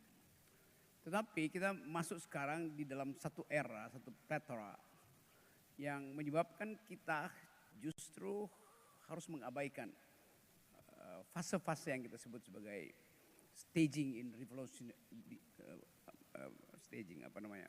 tahapan di dalam revolusi. Kalau kita pergi misalnya pada ide Marxisme, lalu selalu kita gagal untuk memproyeksi apakah bangsa Indonesia mampu untuk mengikuti jalan pikiran Marxisme yang disebut social revolution itu. Buruh tadi dieksploitasi oleh sistem kapitalis kota. Di Jakarta misalnya pusat-pusat buruh itu ada di Tangerang, Bekasi itu. Harusnya secara teoretik dia udah matang untuk melakukan social movement. Buruh ini. Karena dia udah dieksploitasi itu. Dieksploitasi lagi oleh Omnibus Law. Kan prinsip sekaligus jawab Omnibus Law tadi. Kan yang diterangkan pemerintah akhirnya pemerintah ngaku bahwa Omnibus Law itu dibuat untuk memberi kepastian bagi investor asing. Jadi bukan untuk melindungi buruh, untuk memberi kepastian. Tapi tetap investor nggak masuk. Jadi buat apa itu dipakai? Saya kasih keterangannya. Bulan Januari lalu ada seminar di Davos. Davos itu kota bersalju di Swiss yang setiap tahun bertemu di situ pemimpin kapitalis terbaik di dunia atau terbesar di dunia, mulai dari Elon Musk, macam-macam itu, bertemu dengan G7 Plus, pemimpin-pemimpin dunia maju, G7 itu dunia maju, tanpa beberapa undangan. Mereka biasanya mengevaluasi sistem perekonomian dan sistem kapitalisme, lalu merumuskan bagaimana cara menyelamatkan kapitalisme itu. Sekarang, baru pertama kali di awal tahun mereka menemukan bahwa kapitalisme is dying. Karena akumulasi terus menerus akibatnya lingkungan rusak. Jadi batas eksploitasi itu sudah melampaui yang disebut dulu sebagai Lockean Proviso. Yang diucapkan oleh John Locke bahwa Anda boleh eksploitasi, tapi Anda harus meninggalkan sejumlah materi untuk dieksploitasi dengan cara yang sama oleh orang yang akan datang. Itu nggak terjadi tuh. Karena ada problem yang kita sebut lingkungan. Justru bagian ini yang nggak ada di Omnibus Law. Omnibus Law itu memungkinkan misalnya IKN itu dikuasai 190 tahun. Bebas pajak, dikasih proteksi itu. Jadi apa yang menyebabkan proposal investor asing nggak masuk ke Indonesia? Yang bahkan Pak Jokowi udah jadi semacam SPG atau SPB, Sales Promotion Boy. Nawarin kemana-mana tuh nggak ada yang masuk. Bayangkan misalnya tuh. Karena problem tadi, satu ketidakpastian hukum. Elon Musk akhirnya berbohong pada Jokowi, dia bikin pabriknya di Malaysia. Yang cuma setengah jam naik pesawat dari Medan tuh. Kenapa dia nggak ke Indonesia tuh? Ditampar kita di situ. Karena dianggap Malaysia memberi kepastian hukum. Di Indonesia nggak ada kepastian hukum. Undang-undang Omnibus Law yang udah ditolak oleh Mahkamah Konstitusi Toh masih dibuatkan aturan-aturan detail ke bawah itu untuk memungkinkan penambahan kapasitas produksi bagi perusahaan-perusahaan yang sedang mengolah ekstraktif industri. Di Aceh setiap minggu ada izin baru tuh yang bertentangan dengan lingkungan. Omnibus Law itu tidak menjadikan AMDAL sebagai persyaratan utama untuk eksploitasi ekstraktif industri. AMDAL yang adalah hak masyarakat adat dipindahkan sebagai hak negara. Negara akan bilang, oke silakan AMDAL. Sama dengan IKN kan akhirnya. Tanpa AMDAL, Presiden Jokowi putuskan kita pindah IKN. Terus Presiden Jokowi bilang, oke kita akan pindah, maka silahkan universitas lakukan AMDAL. Lo udah diputuskan, apa yang bikin AMDAL lagi, udah diputuskan secara politik. Kan mestinya AMDAL dulu sebagai kegiatan pertama dari hukum lingkungan, AMDAL itu adalah prasyarat. Bukan setelah diputuskan baru ada AMDAL. Nah bagian ini yang sampai kira-kira 2 hari lalu Amerika masih kasih provokasi, itu IKN buat apa sih? Satu kalimat dari Amerika, Presiden Joe Biden bilang, buat apa IKN? Seluruh dunia akan menganggap IKN itu nggak layak untuk dijadikan lahan investasi. Berhentikan, hanya satu kalimat dari Presiden Jokowi. Karena itu nggak ada yang masuk lagi sekarang. Apa yang terjadi? Bisa kalau kita utang lebih banyak lagi tuh dengan jaminan BUMN kita. Bisa nggak? Bisa, separuh dari BUMN kita dijual, bisa kok bikin IKN. Tapi menjual BUMN artinya menjual negara. Kita nggak boleh ambil konsekuensi itu. Jadi dasarnya tadi adalah kalau kita balik pada undang-undang Omnibus tadi, itu undang-undang yang hanya dimaksudkan untuk menjamin daya hidup oligarki. Itu yang kemudian buruh tentang. Saya ikut pidato kemarin di dalam penentangan itu. Itu poin pertama. Sekarang soal buruh tadi. Buruh hanya menuntut perbaikan upah, bukan perbaikan sistem ekonomi. Buat sementara itu. Yang dalam teori revolusi dia hanya menuntut bagian yang disebut unionism, bukan laborism. Itu upah. Padahal yang kita mesti bongkar adalah sistem eksploitasi sumber daya oleh kapitalis. Nah itu yang kemarin diputuskan di Davos. Bahwa investor, global financial player, hanya akan masuk ke negeri di mana ada kesehatan hukum dan kesehatan lingkungan. Nggak dibuka di Indonesia tuh, karena takut kalau itu dibuka tuh. Itu akan terjadi. Jadi udah pasti ekonomi kita akan macet. Kalau orang bilang akan enggak bakal karena enggak ada yang mau masuk ke Indonesia. Yang kedua, Bahlil yang tidak pernah ada di Papua mengatakan ada 1.200 triliun yang akan masuk ke Indonesia. Lalu Pak Jokowi senang itu. Sekarang mana 1.200 triliun itu? Dia bilang sudah masuk. Kalau sudah masuk berarti ada pertumbuhan ekonomi, ada lapangan kerja. Kalau sudah masuk. Pada saat yang sama BPS bilang, selama tahun 2022 ada 1 juta pengangguran baru di Indonesia tuh. Lo ada masuk investasi kok ada pengangguran, di mana logikanya tuh? Ini presiden dibohongi oleh data. Jelas itu yang terjadi. Sekarang pertanyaan lebih penting adalah, kalau buruh mau bergerak di dalam teori Marxisme, revolusi sosial, buruh yang dieksploitasi oleh kapitalisme, dia akan mengalami alienasi dengan alat produksinya. Dianggap alat produksi itu menjajah dia. Maka akan ada perubahan kualitatif di dalam pikiran buruh untuk menghasilkan perubahan secara kualitatif, secara total. Tapi ada masalah di Indonesia. Buruh yang habis dieksploitasi di Jakarta, dia pulang ke daerah, nanti lebaran dia pulang ke daerah, dia bawa hadiah ke daerah. Bawa motor listrik ke daerah. Dia jadi kapitalis kecil di daerah, kendati dia baru habis dieksploitasi di Tangerang. Ini yang di dalam ilmu antropologi disebut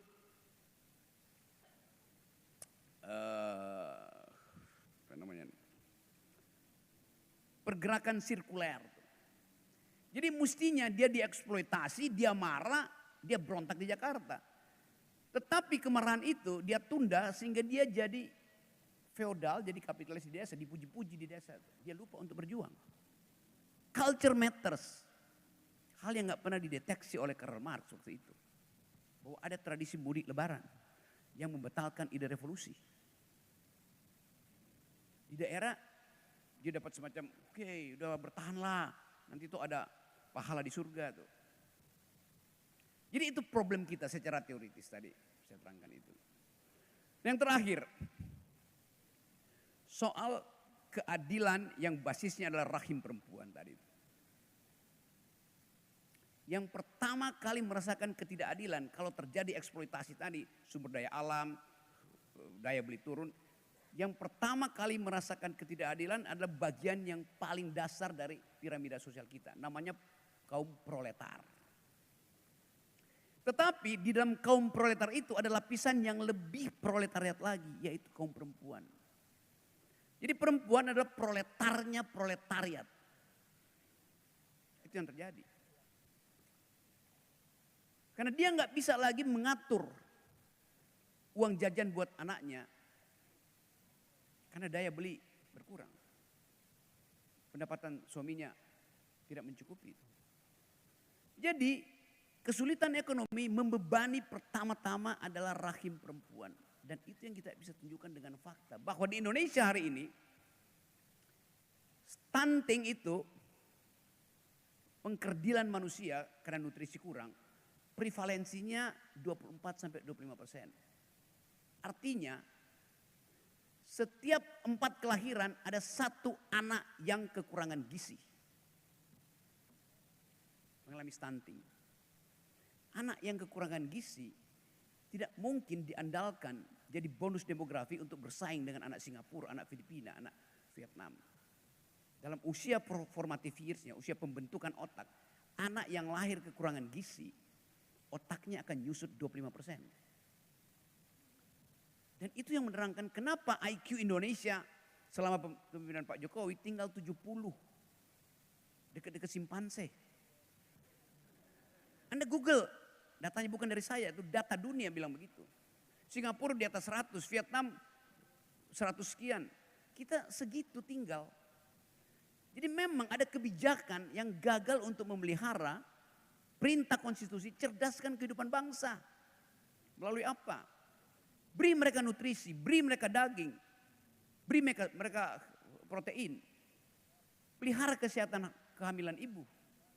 Itu semua trade off-nya tidak terjadi karena hak ibu untuk memperoleh kacang hijau demi bayinya, hak ibu untuk memperoleh vitamin berubah menjadi materi aspal untuk membangun jalan tol.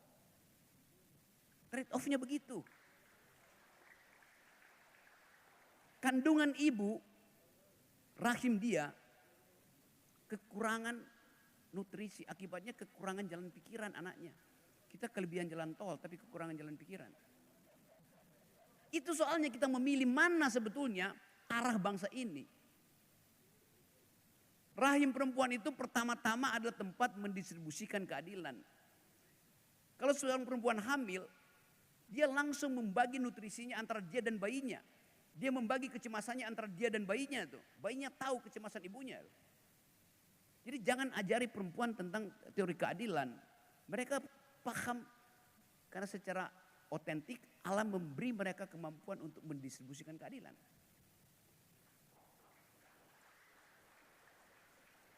Jadi sekali lagi saya terangkan itu semata-mata dengan sudut pandang akademis.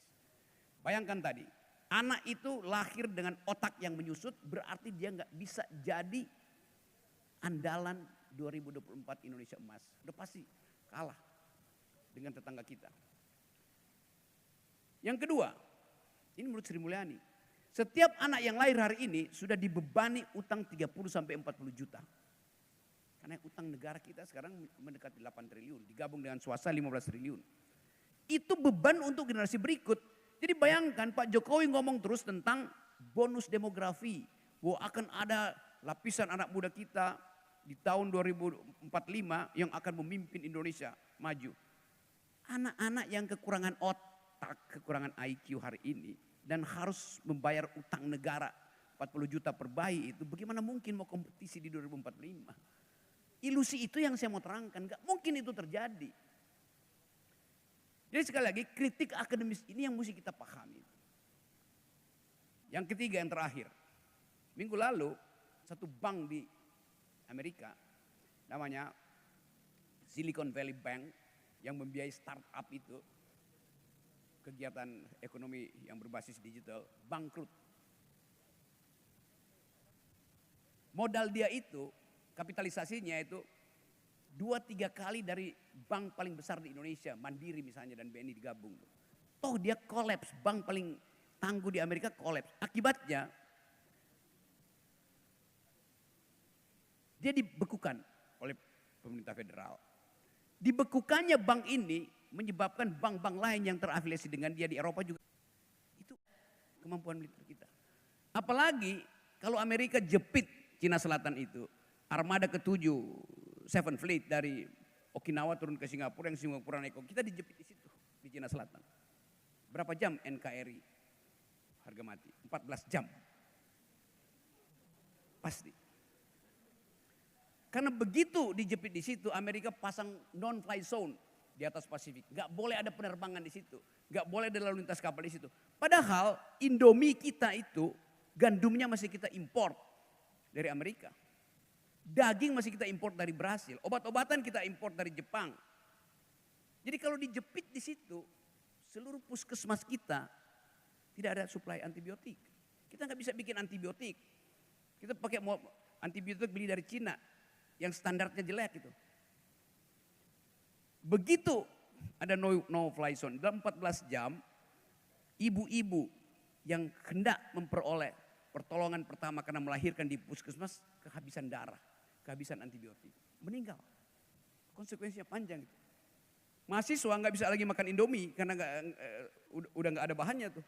Terpaksa mesti beli makanan yang lebih mahal tuh. Jadi semua itu mesti kita hitung sebagai faktor internasional yang bisa membuat negeri tiba-tiba berhenti itu. Kita nggak ada produksi apa-apa. Semua yang kita miliki itu ada bahan mentah yang nggak bisa kita olah tuh, mesti kita jual sebagai bahan mentah, baru baliknya kita bisa beli peralatan perang, peralatan makan segala macam. Jadi kita ada di dalam bahaya sebetulnya tuh. Tapi itu nggak terbaca karena presiden selalu bilang kita bertumbuh, iya, tapi keadaan kita rentan dan nggak ada yang mau terangkan itu. Jadi sekali lagi ada bagian yang bisa kita ucapkan, tapi ada bagian yang bagi kita ini kita ada dalam bahaya tuh. Ketegangan di Papua dibaca dengan baik oleh pemerintah Amerika dan satu waktu mungkin Amerika juga kirim no fly zone di sini, dibujuk-bujuk Australia supaya lakukan semacam aneksasi kecil-kecilan tuh. Mereka yang dianggap sebagai sesesionis dijadikan sebagai suaka politik, jadi krisis di situ tuh. Jadi soal kita sangat rumit dan dalam kerumitan itu saya percaya bahwa akal itu bisa menemukan solusi. Akal itu bisa mengurai problem kita. Itu yang saya sebut sebagai revolusi akal. Terima kasih. Oke, terima kasih Bung Rocky menjawab dari beberapa pertanyaan tadi. Mungkin saya persilakan kepada Kanda Sakti karena tadi juga ada beberapa yang ingin mengajukan pertanyaan ke Bang Sakti. Mungkin saya persilakan waktunya Bang Sakti menyanggah pertanyaan tadi dari saudara kita perempuan. Kemudian juga dari penanya yang pertama tadi yang mungkin terkait bagaimana keterwakilan demokrasi kita. Terkait juga sumber daya manusia dan yang lain-lain lah. Mungkin saya persilakan waktunya, Bung. Iya, terima kasih. Saya agak lupa ya pertanyaannya apa tadi yang perempuan itu, tapi kayaknya bertanya soal demokrasi di Papua Barat ya, Papua Barat Daya dan lain sebagainya. Nah, apakah kemudian demokrasi itu berjalan atau tidak? Kurang lebih seperti itu. Nanti mohon diingatkan lagi. Nah, sekarang kita ada di provinsi baru. Kalau kemudian ditinjau dari sisi demokrasi, ini demokratis. Ada wilayah yang dimekarakan berdasarkan aspirasi. Tapi pertanyaannya, itu oligarki atau bukan? Nah, itu saya belum bisa jawab karena saya belum riset ya, belum riset soal itu. Yang saya riset itu adalah sistem otonomi khususnya. Apakah kemudian formula otsus kita itu harus sama persis seperti yang ada di Papua Barat atau baru? Ya. Kenapa demikian? Kalau Bapak Ibu di sini kemudian kita bertanya, apa yang sebenarnya Bapak Ibu harapkan dari Papua Barat Daya ini? Mau diarahkan kemana, dibikin seperti apa, lalu kalau sudah jadi, keuntungan bagi kita sebagai penduduk Papua Barat Daya itu apa? Ya, karena kalau kita tidak berbicara soal itu, berarti akses kita untuk memberikan pandangan-pandangan yang bisa bermanfaat untuk pembangunan itu menjadi terbatas. Akhirnya ruang-ruang tadi yang semestinya kita harus ada di situ menjadi bukan milik kita lagi karena sudah dibeli. Ya, ya alat belinya apapun saya belum tahu. Nah, yang ingin saya sampaikan adalah Bapak Ibu sekalian, ya kita bicara soal sistem-sistem otonomi khusus yang agak berbeda dengan di Jogja. Jogja istimewa tapi tidak khusus, Aceh khusus sekaligus istimewa, kita khusus tapi tidak istimewa, misalnya seperti itu kan. Nah, formulasinya harus kita pikirkan bersama tentang struktur-struktur yang ada dan yang perlu kita bentuk di sini. Ya, kita lihat banyak sekarang lembaga-lembaga yang baru dibentuk, yang kemudian dalam pengamatan saya ya, sama beberapa mahasiswa-mahasiswa saya di kampus, kami mengamati sejauh mana proses seleksi-seleksi terhadap lembaga ini sudah dijalankan. Karena ada banyak isu yang kemudian masuk dan diproses lewat keresahan di dalam kampus itu, bagaimana kemudian nanti lembaga-lembaga ini tidak kemudian representatif otsus ya. Mengapa demikian? Karena kita masih ingat bahwa pembentukan, revisi Undang-Undang Otsus itu dinilai tidak aspiratif. Ya. Lalu kemudian juga berapa kali diuji di Mahkamah Konstitusi. Tapi terlepas daripada mempermasalahkan itu, barangnya sekarang sudah ada. Ya. Kita perlu kemudian melihat kembali apa sih sebenarnya yang diatur dalam Undang-Undang Otsus itu sendiri. Jangan kemudian kita berbicara soal Otsus, tapi sebenarnya kita tidak tahu inti dasar semangat daripada Otsus itu apa sebenarnya. Kenapa kita dikhususkan? Kalau kemudian kita khusus, bagian mananya yang khusus? Nah itu kita bicara tentang struktur pemerintahan. Kalau misalnya dulu di PB, lembaga MRP itu Majelis Rakyat Papua, dari dulu cuma punya 3 pokja kan? Tiga pokja, pokja perempuan, pokja adat dengan pokja agama. Nah, saya tuh kadang bertanya-tanya kenapa pokjanya cuma 3 saja, ya. Sedangkan kebutuhan itu banyak. Ya. Makanya kerjanya terputar-putar di situ. Nah, lain lagi ketika kita berbicara tentang kewenangan kelembagaannya. Inti daripada kekhususan di Otsus adalah pada instrumen hukum yang namanya Perdasus. Tapi sayangnya MRP sebagai lembaga representatif kultural hanya diberikan kewenangan untuk menyetujui atau mempertimbangkan. Nah, rancangan Perdasusnya itu tidak berasal dari MRP, ya. Nah, di sini kan kemudian kita melihat bahwa pokjanya sudah sedikit, cuma pokja adat, pokja perempuan, pokja agama, lalu kemudian hak legislasinya dipasung lewat keberadaan lembaga-lembaga yang lain. Maksud saya seperti ini, berotsus itu artinya bahwa kita mengerti betul, ya, otonomi khusus kita itu seperti apa, ya. Kita mempunyai lembaga seperti Majelis Rakyat Papua yang tidak dimiliki oleh lembaga-lembaga daerah yang lain. Nah itu pintu masuk untuk mencerdaskan ataupun kemudian mengembalikan segala macam bentuk kewibawaan OAP kembali pada tempatnya sebenarnya. Tetapi kadang-kadang kita harus jujur, ya Otsus ini hanya karena kayak seperti apa ya, gula-gula politik yang kemudian kita nyanyikan pada saat kemudian ada pembangunan di sini yang mandek, ya. Kita ingat beberapa pejabat kita mengatakan bahwa kita cuma dikirimkan Otsus, anggaran Otsus, tapi tidak ada regulasi untuk mengeksekusi itu. Tidak seperti itu, ya. Ini salah satu potret bahwa kita sebenarnya tidak mengerti kita berotsus dengan apa, gitu, ya. Artinya bahwa ketika kita bicara soal demokrasi, soal Otsus, jawaban saya adalah perlu kiranya kita menyadari tentang kerangka otonomi khusus kita yang kemudian diberikan gitu, sudah dibentuk, kita sudah dibentuk Otsus begitu, agar kemudian tempat-tempat itu nanti memang bisa diisi oleh putra-putri terbaik Papua dan bukan oleh sisi-sisi yang lain, apalagi oligarki, kira-kira seperti itu. Nah, terus yang satu apa tadi saya lupa itu. Terkait demokrasi kita, demokrasi yang kita kan ada beberapa juga daerah-daerah yang memiliki sumber daya manusia. Apakah tapi banyak yang didiskriminasi untuk bagaimana keterwakilannya. Ya. Ya, itu sebenarnya kepakaran Bang Rocky ya. Kalau saya cuma bicara soal bagaimana sistem-sistem hukum, kebetulan kemudian mengkaji tata negara. Tapi kalau boleh kemudian berpendapat tentang demokrasi sebagai sebuah sistem, ya, ejawanta daripada hal itu harus tercermin dalam beberapa struktur pemerintahan yang kemudian memiliki kekuasaan yang proporsinya harus mengarah kepada kepentingan banyak orang, ya, tidak pada kepentingan segelintir orang begitu. Nah, pertarungan kita hari ini, hari kemarin dan mungkin ke depan itu akan sedikit banyak masih dalam suasana yang seperti itu, walaupun kemudian masalah yang hadir di situ bisa berbeda-beda. Nah, tetapi saya paling setuju ya dengan argumentasi Pak Bung Rocky itu ketika kemudian ditanya dulu waktu wawancara di Metro TV, bisa nggak abang kemudian menerangkan bahasa-bahasa yang mudah? Bang Rocky bilang bisa, tapi kita tidak berkembang sebagai sebuah bangsa, kan begitu. Artinya memang kadang-kadang untuk menuju terobosan sandaran kita tidak lagi KBBI, ya. Kita membutuhkan alternatif yang baru dan sampai di situ itu penting walaupun kita tidak menafikan KBBI juga agar kesepahaman untuk memulai diskursus itu kita pegang sama-sama gitu. Kan tidak adil juga kalau definisi saya isolasi juga sendiri kan, saudara nggak ngerti gitu. Tetapi apa yang diberikan disampaikan dalam banyak ceramah-ceramah ilmiah daripada Bang Rocky itu mengantarkan kita, memantik kesadaran kita bahwa memang sesuatu itu kalau sudah dipandang final, menurut Bang Rocky begitu ya ngapain kita hidup lagi di dunia seperti ini.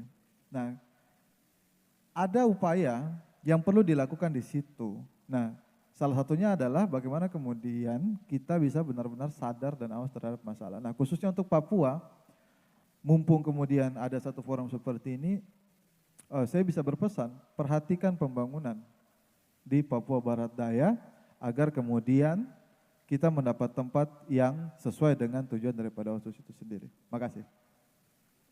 Oke, terima kasih Kanda Sakti telah menyangga juga pertanyaan terakhir tadi dan ini juga menjadi sanggahan terakhir daripada pertanyaan-pertanyaan dalam dialog ini. Kemudian saya ingin menyampaikan ke Bung Rocky terkait closing statementnya seperti apa dan saya juga ingin sedikit menanyakan supaya juga ini juga diikut sertakan dalam closing statementnya. Yang kita ketahui bahwa kedaulatan di dalam negara kita yang sudah dikodifikasi dalam Stat Fundamental Norm kita bahwa ada 4 kedaulatan kita yang kita akui dalam Stat Fundamental Norm. Kedaulatan negara, kedaulatan rakyat, kedaulatan hukum, dan kedaulatan Tuhan. Nah kemudian ketika kita melihat daripada preambul Undang-Undang Dasar kita 1945 bahwa ada penegasan bahwa kebebasan dan kemerdekaan ialah hak segala bangsa. Bahwasanya ketika kita bicara terkait demokrasi, maka kita bicara terkait kebebasan, Bung Rocky. Nah pertanyaan saya kepada Bung Rocky dan juga nanti mungkin diikut sertakan dalam closing statementnya. Indonesia untuk Papua merdeka atau Papua merdeka untuk Indonesia? Terima kasih Bung Rocky. Mungkin saya persilahkan.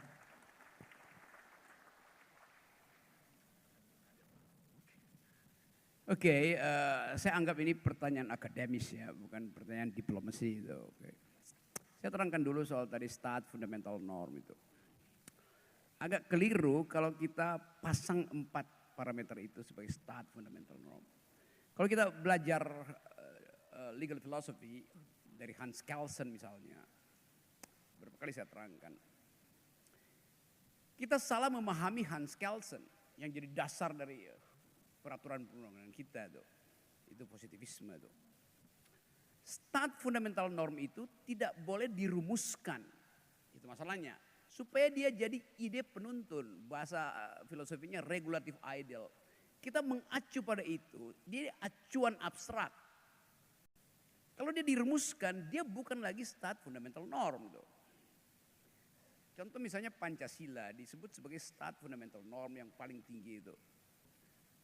Dan sekarang disebut ideologi Pancasila tuh. Enggak pernah di dalam tradisi ketandanegaraan kita ada istilah ideologi Pancasila. Karena ideologi itu mengikat final. Sementara Pancasila adalah living ideology itu. Kalau mau disebut ideologi. Itu juga kacau. Mungkin Pak Jokowi nggak belajar sejarah tuh. Di mana disebut Pancasila itu adalah ideologi negara? Buka semua literatur, nggak ada. Bung Karno bilang Pancasila itu adalah filosofi Grondslag, dasar filsafat. Beda dengan ideologi. Ideologi tertutup, filsafat terbuka untuk dibicarakan. Pak Harto bilang ideologi negara, enggak. Pak Harto bilang Pancasila itu asas tunggal. Asas, bukan ideologi itu. Kan itu yang terjadi. Kok sekarang tiba-tiba jadi ideologi itu? Ideologi itu menutup percakapan. Marxisme menutup percakapan. Jadi bangsa yang berideologi sekarang tinggal Korea Selatan, Korea Utara. Itu komunis. Dulu bangsa berideologi fasisme tuh. Jadi salah mengatakan bahwa negara berideologi, ideologinya Pancasila. Pancasila itu kesepakatan kultural kita untuk memungkinkan kita bercakap-cakap karena kita berbeda. Itu dasarnya tuh. Sebab kalau saya tuntut misalnya tuh, sila kelima tuh, keadilan sosial bagi seluruh rakyat Indonesia. Dasarnya apa? Marxisme, liberalisme, libertarianisme, komunitarianisme, feminisme. Nggak bisa diterangkan. Nah karena itu anggap aja bahwa kita masuk di dalam kekacauan naratif. Itu yang berbahaya.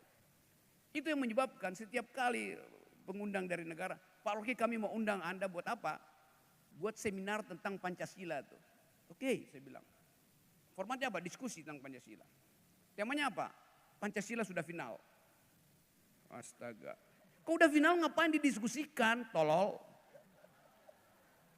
Kan dari dalam kepala sendiri kita udah gak ngerti apa sebetulnya.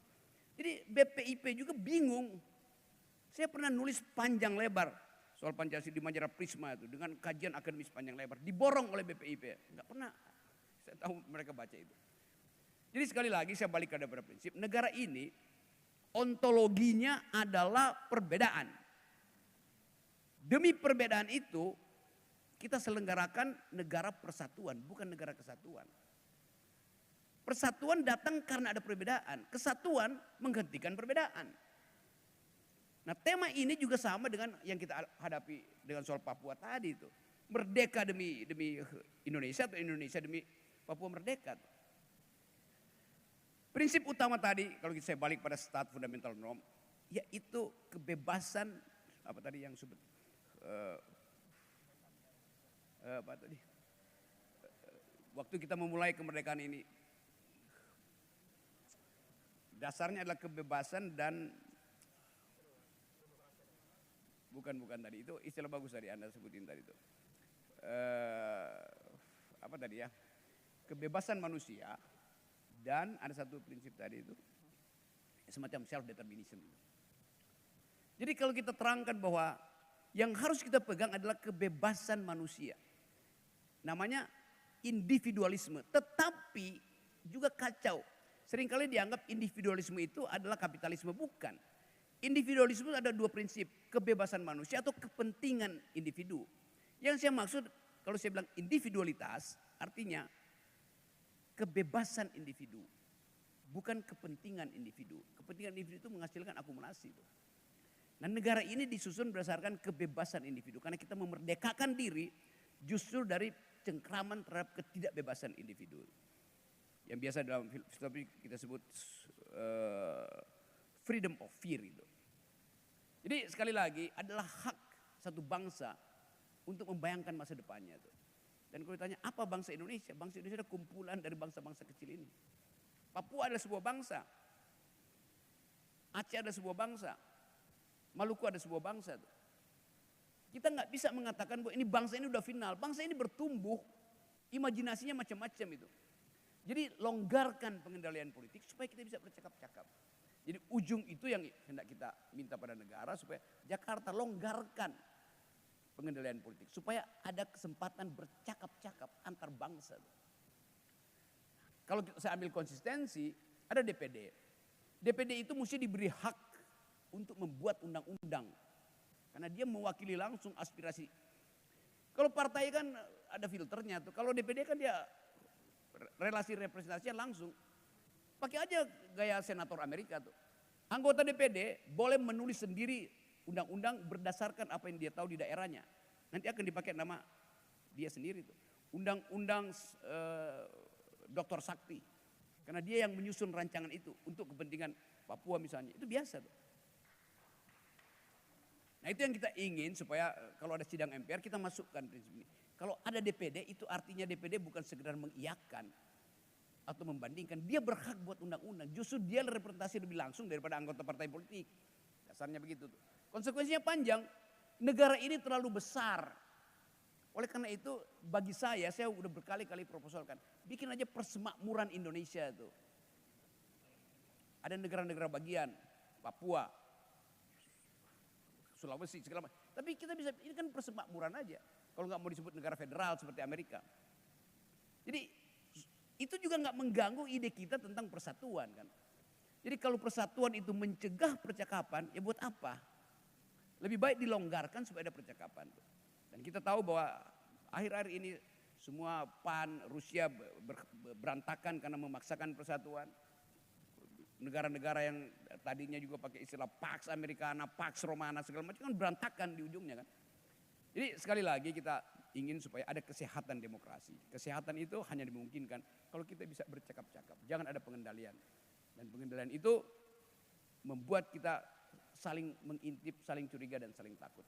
Nah dari tempat ini kita ucapkan bahwa kita ingin ada kebebasan manusia. Itu dasar atau start fundamental nomor adalah kebebasan manusia. Enggak boleh kita rumuskan dalam bentuk apa. Tapi itu ide yang akan membuat kita legah untuk mengatakan saya warga negara Indonesia, saya bisa bercakap-cakap dengan siapapun di dalam wilayah persemakmuran.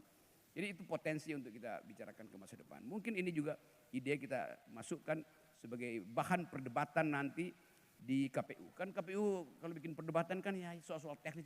Coba setiap calon presiden, coba Anda jawab ide tentang persemakmuran, ide tentang negara federal, apa idemu?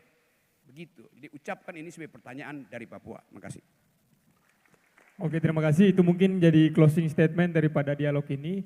Dan mungkin ini sudah menjadi tanda daripada akhir daripada dialog ini. Saya ingin sedikit mengatakan bahwa ada satu adigium yang sangat fundamental buat mahasiswa hukum ataupun juga masyarakat dan republik ini. Ecum et bonum lex legum. Apa yang baik dan adil adalah hukumnya hukum. Saya rasa dialog kali ini adalah sesuatu hal yang baik dan dialog ini adalah mencari sebuah titik keadilan yang dimana akan memperbaiki sistem daripada demokrasi kita dan untuk menjawab tantangan-tantangan oligarki. Dengan tidak mengurangi rasa hormat saya kepada Kakanda Rocky Gerung dan Kakanda Sakti, saya persilahkan untuk meninggalkan forum dialog dan mungkin bisa berfoto juga dengan para audiensi. Dan waktu saya kembalikan kepada saudari dan saudara MC untuk memegang kendali forum kembali.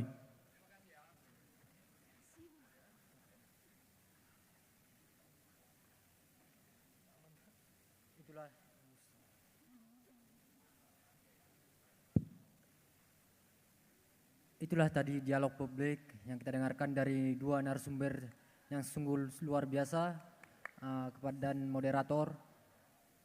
Sebelum kita tutup acara ini, saya harap tamu VIP foto bersama tamu kedua narasumber kita.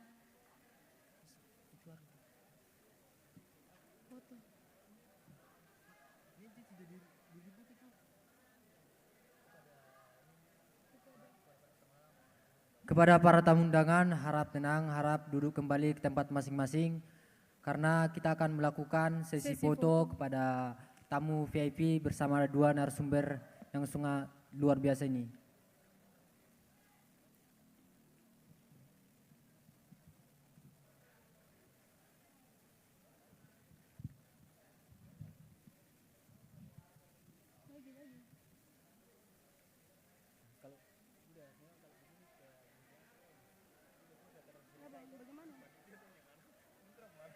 Kepada panitia harap ditenangkan dulu kepada tamu undangan karena kita akan melakukan sesi foto bersama kepada tamu VIP bersama dua narasumber yang hebat.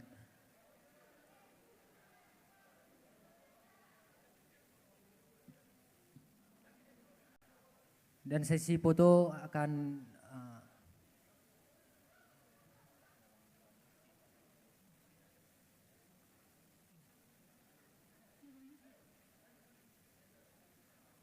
Oke baik, sebelum kita akhiri acara ini, kita akan masuk ke sesi foto bersama dengan tamu VIP dan dua narasumber yang hebat ini.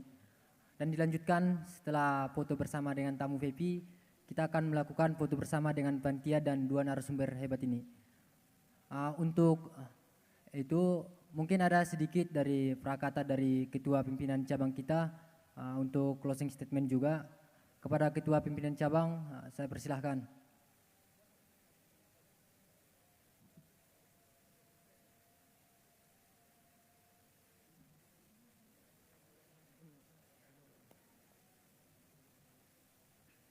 Iya, terima kasih kepada saudara MC.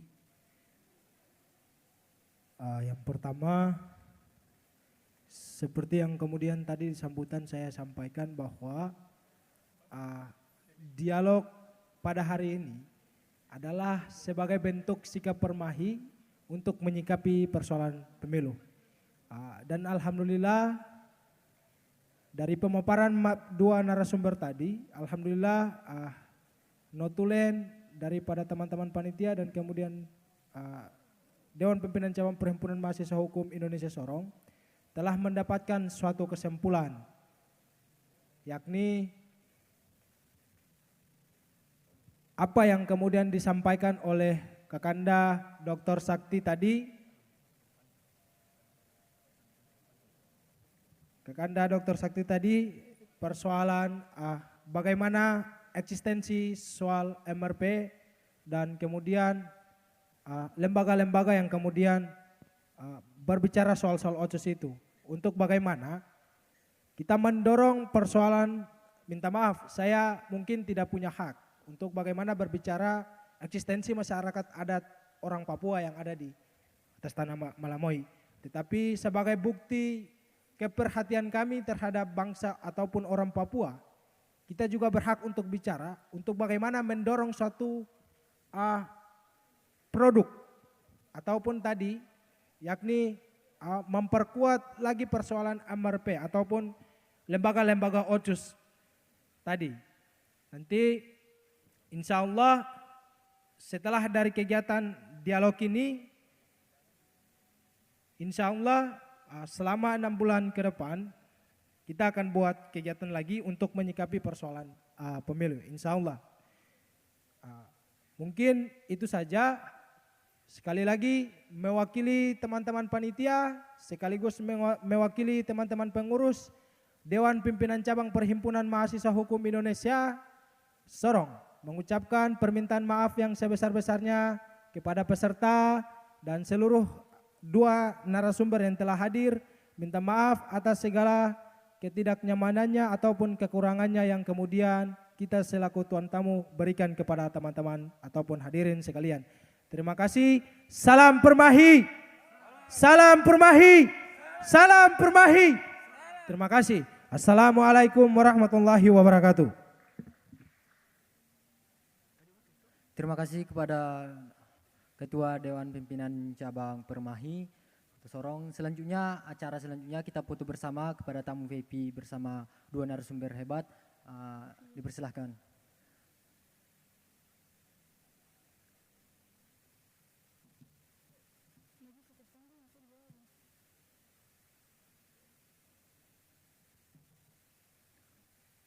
Mungkin tamu VIP bisa berdiri saja di depan.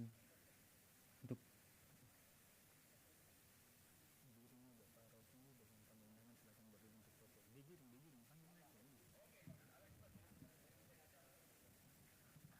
setelah ini kita akan lanjutkan foto bersama dengan narasumber kedua bersama teman-teman panitia.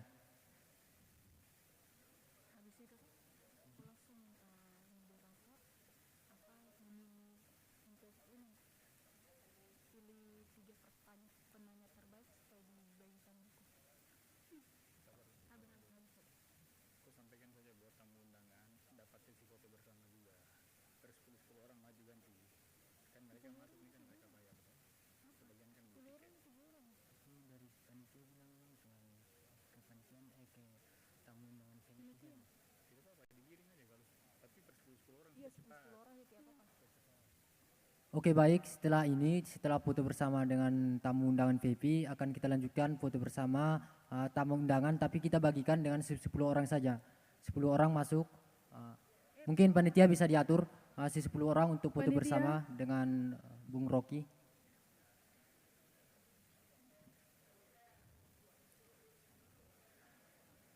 Panitia boleh diatur ya.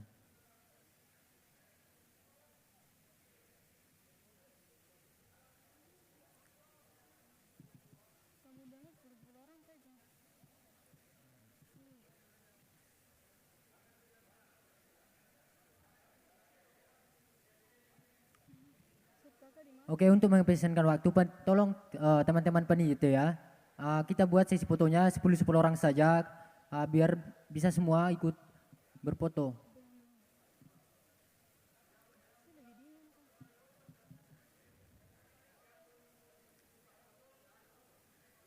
Panitia tolong diatur, tolong.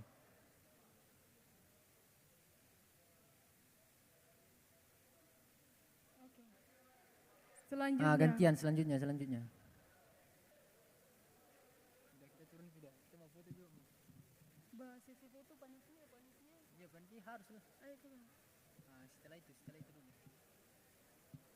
Oke, mungkin teman-teman yang setelah selesai berfoto harap duduk di tempat kembali. Jangan foto sampai 2 kali karena mungkin ada masih teman-teman untuk foto bersama dengan narasumber kita. Yang sudah foto harap tenang duduk.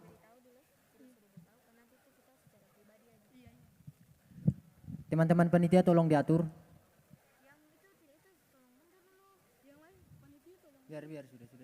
Panitia tolong amankan dulu karena sesi fotonya bersama panitia belum dilaksanakan. Jadi buat para peserta dan para hadirin, ada sesi fotonya per 10 orang, jadi nanti ditunggu dulu ya. Jangan mepet di situ.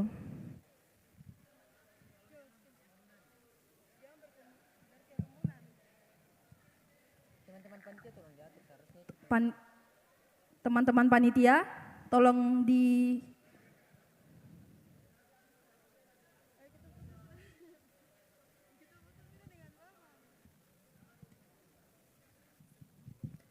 yang sudah siap berfoto harap duduk di tempatnya atau kita ini cuman foto 1 kali sama narasumber, jangan sampai double ya. Karena mengefisienkan waktu kita harap teman-teman harap tertib, itu panitia harap diatur dulu. Panitia.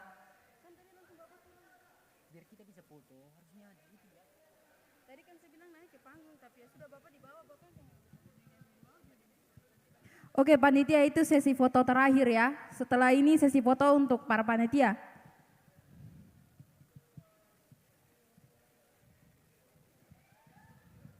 Sesi foto buat para tamu sudah selesai.